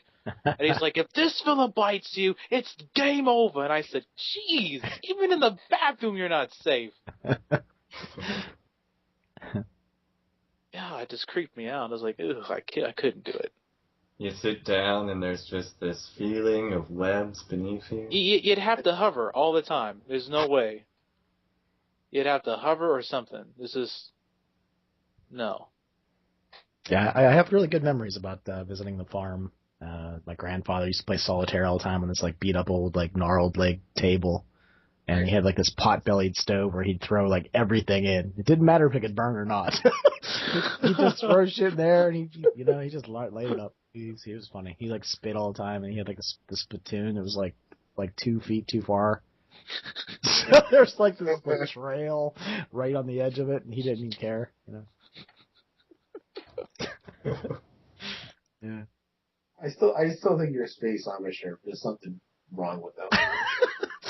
I was trying to throw a little bit of like Longbeard does not like. Good. No, I just said Longbeard does not like them at all. Yeah, it did seem kind of a little unbelievable at places or whatever. Like that much soil, that many trees. Yeah, that's exactly what went through my head, and I'm like, this is wrong. This is like Farpoint Station. This is an alien trap somewhere. I know.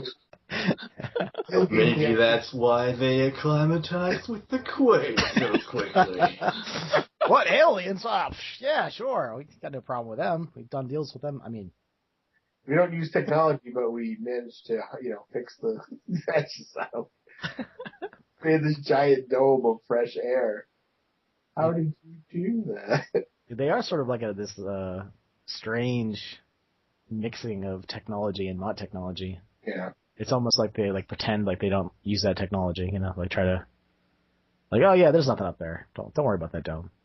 It kind of reminds me of an episode. I was watching this old sci-fi series called The Star Lost, and the main character comes from a community just like that. Yeah. They don't acknowledge that they're in space. They don't even know what space is or anything like that. Like they've been cut off and they're completely ignorant of their technology, except for their elders who use the computers to manipulate everybody.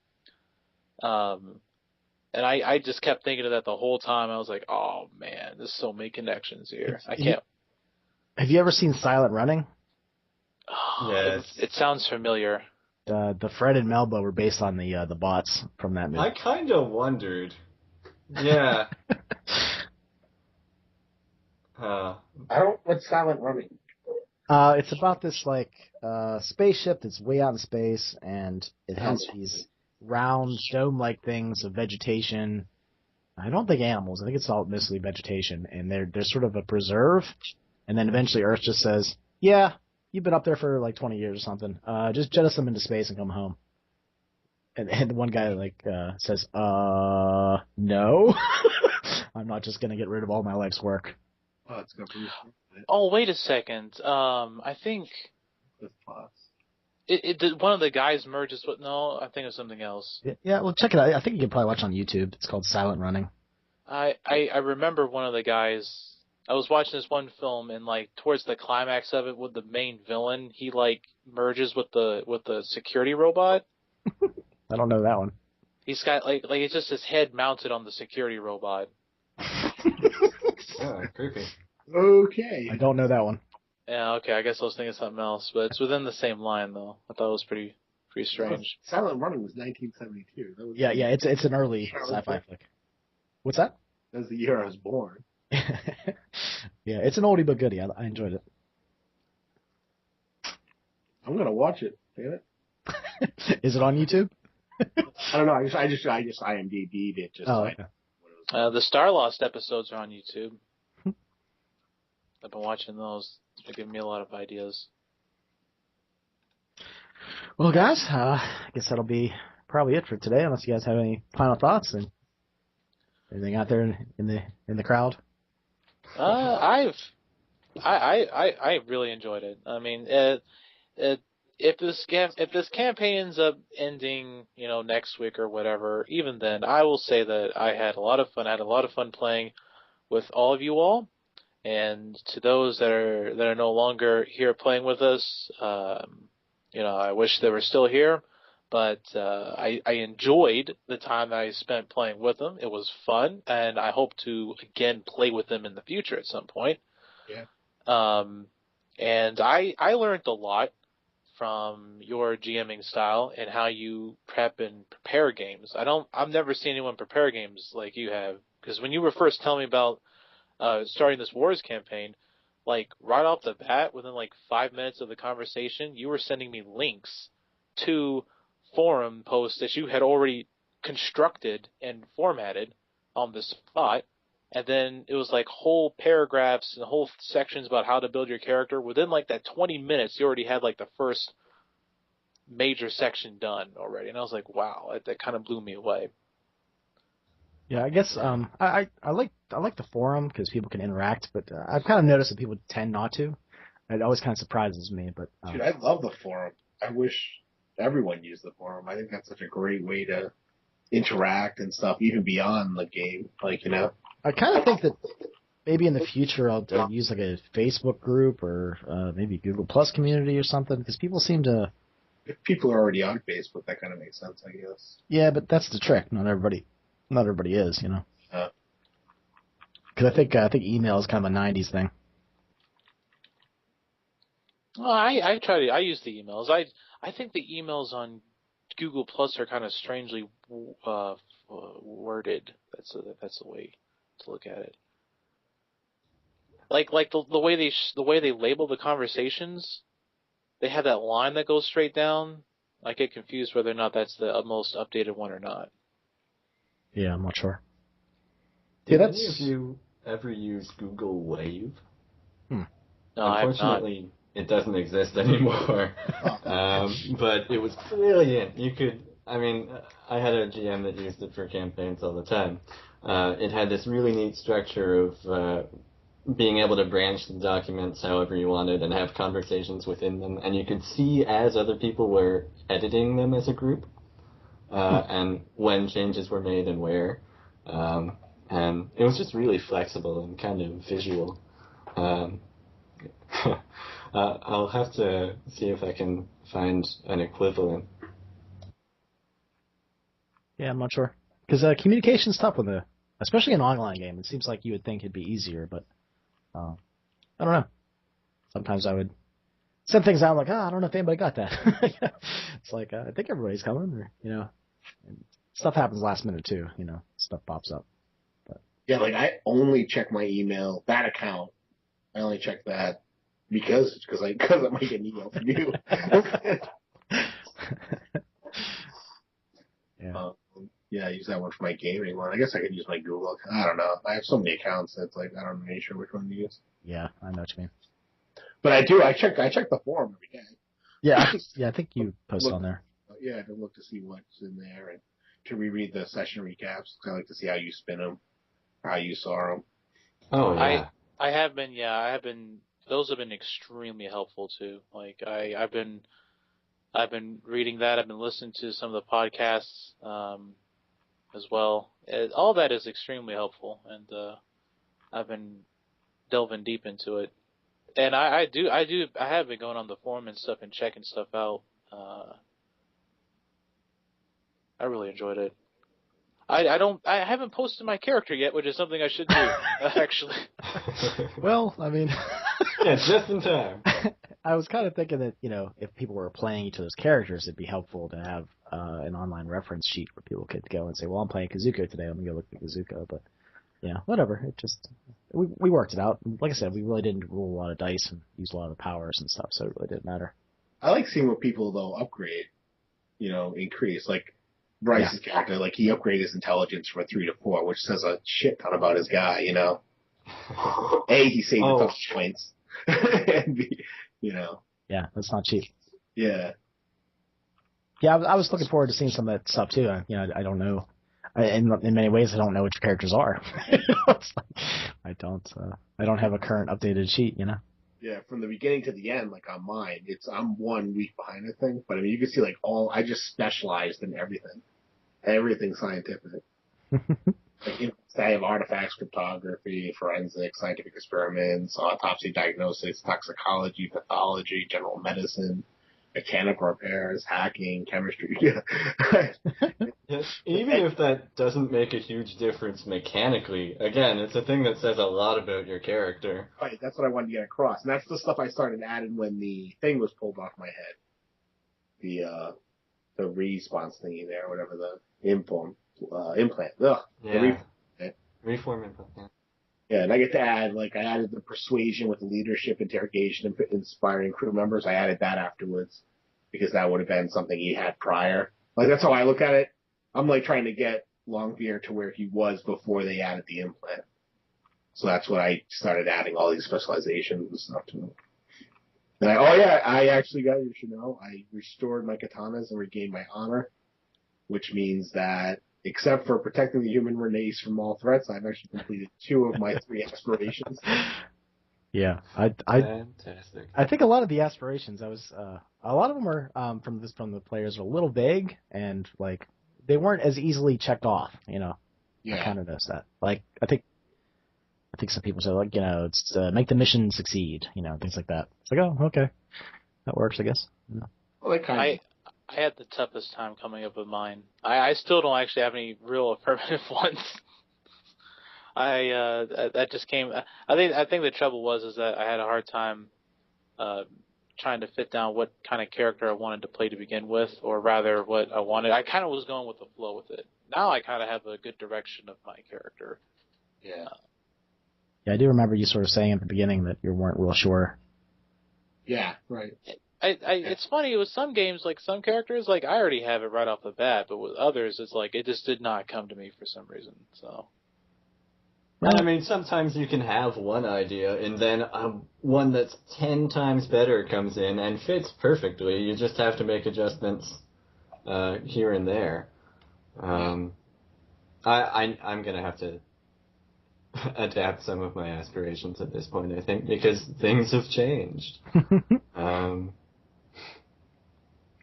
It's I should have been doing it all along and then just had this timeline of when I decided this was no longer a good idea and when this became more important, and I don't know. It's a neat thing to keep mindful of, though. I think you did your second one, I thought. Yeah, definitely. And today you kind of learned how to do 3. Yeah, but I don't think he'd want to do 3 at this point. Yeah. So you completed it, but you're you know what? I'm modifying it. I don't want to do that. What was the third one again? Learn how to create capable learning AI and sneak them into systems. Can breed little mini pawns. Yeah. Now it's starting to feel like there's some. Once you get them really capable and truly learning, there's some ethical issues there that hadn't been considered. I think we kind of talked about this before, where when you were outside of your Faraday cage, maybe Pawn's code and your code blended, and you have some sort of new AI program that was birthed in your central cortex computer or whatever. That's actually a really cool concept. Yeah, tossing around some ideas in terms of that anyway. I mean, you're a living computer as it is. Well, aren't we all? Yeah.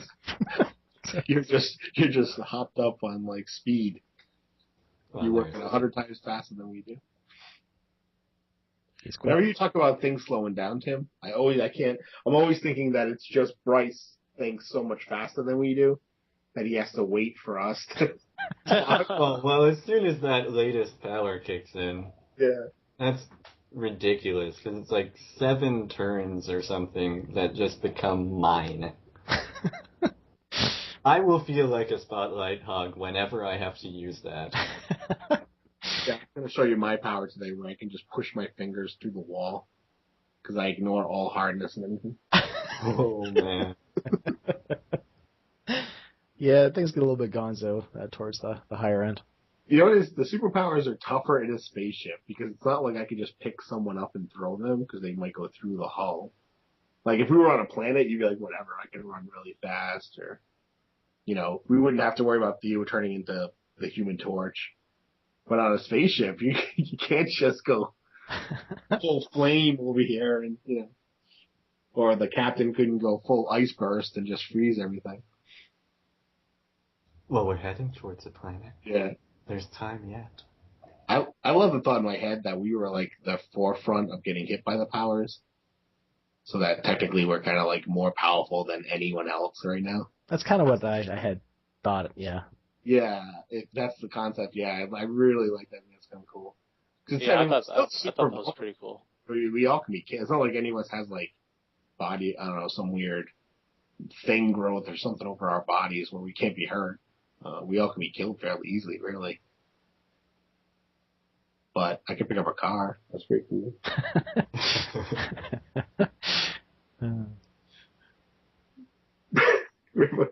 You know what made me laugh again? It was like every time I think of that Quay, the female, picking up Little Chopper and hucking him, it's not so hard. I don't know why. Then Bryce just like leaping out like 100 feet in 5 seconds, not even a couple seconds, and catching him. I'm like, what the hell? Yeah, she sort of like spiked the football. She spiked the football. Bryce runs, grabs him, runs back to the building before we even were like, what the? Wait a minute. Whatever. We'll just go with it. Go with the flow, guys. Everyone seems to have to do that, really. Yeah. I mean, there have been so many things we've seen each other do that have been kind of, just on the edge there. But, well, at least we had a bit of time today to talk about implications. Although we haven't really talked about what would happen if you went out of control with your super strength or your disabling electronics. Yeah. Well, I can also power electronics too. Ah, that's very useful. That's useful. So if somehow your batteries are running low, just let me know. I'll charge you. Yeah, a lot of that stuff just didn't have any applicable uses. Yeah. Like I said, I lucked out right at the beginning when you threw the robots at us because my powers are keenly set up for that type of fighting. But I think the first power I had was like reducing the power of a robot or something like that. Yeah, I think so. It's something weird that like when I jumped on him, I just figured full adrenaline. I'm just channeling everything. I just blew through all my Kaizen points to fight him. So it looked more impressive than I probably passed out on the ground. All right, guys. I got to hit the road. I will see you guys next week. Guess I'll go do yard work. Thanks a lot, Tim. What's that? Nothing. I said, I guess I'll go do yard work. Thanks a lot. That's right. Nah, I gotta get going. It's longer. Phil? Yep. Just gonna say, I mean, if you need a player in your game, I happen to know a guy. Well, I mean, like I was saying, I was wanting to, whenever this campaign comes to its end, Yeah. I was thinking about running a alternity campaign. I remember when I was telling you about the Generation Starship. Yes. That's going to be the basic setting of it. Cool. I'm going to make some videos about it and do some player recruitment and stuff. That sounds fun. Good luck with that. I think after this, I think I'm going to take a little bit of a break, so I don't really know what the future holds for me. My schedule. You'll be up for one shot, though, right, Phil? Yeah, I think so. If I can squeeze it in. If I don't have to, if let's say I get this apprenticeship, I might have to do schooling on Saturdays. I don't know. We'll have to see. Then you'll have to make guest appearances. You get schooling for you learning a new job or a different job? If I get the apprenticeship, I have to work 40 hours and then go to school 8 hours a week. Oh, okay. And I think sometimes it's on Saturdays or during the week on night school. I'm not sure. But I'm waiting for this letter that hasn't arrived, so I have no idea what's going on. Sure. Just waiting. Certain days that they hire. I know that a lot of apprenticeship things like that, they have they only do it on the 15th and the 28th or something like that. I think that's it. All right, guys. I'll talk to you later. All right. See you later. All right. See you guys. Good game. Y'all have a good weekend. Yeah, good playing with you all as usual.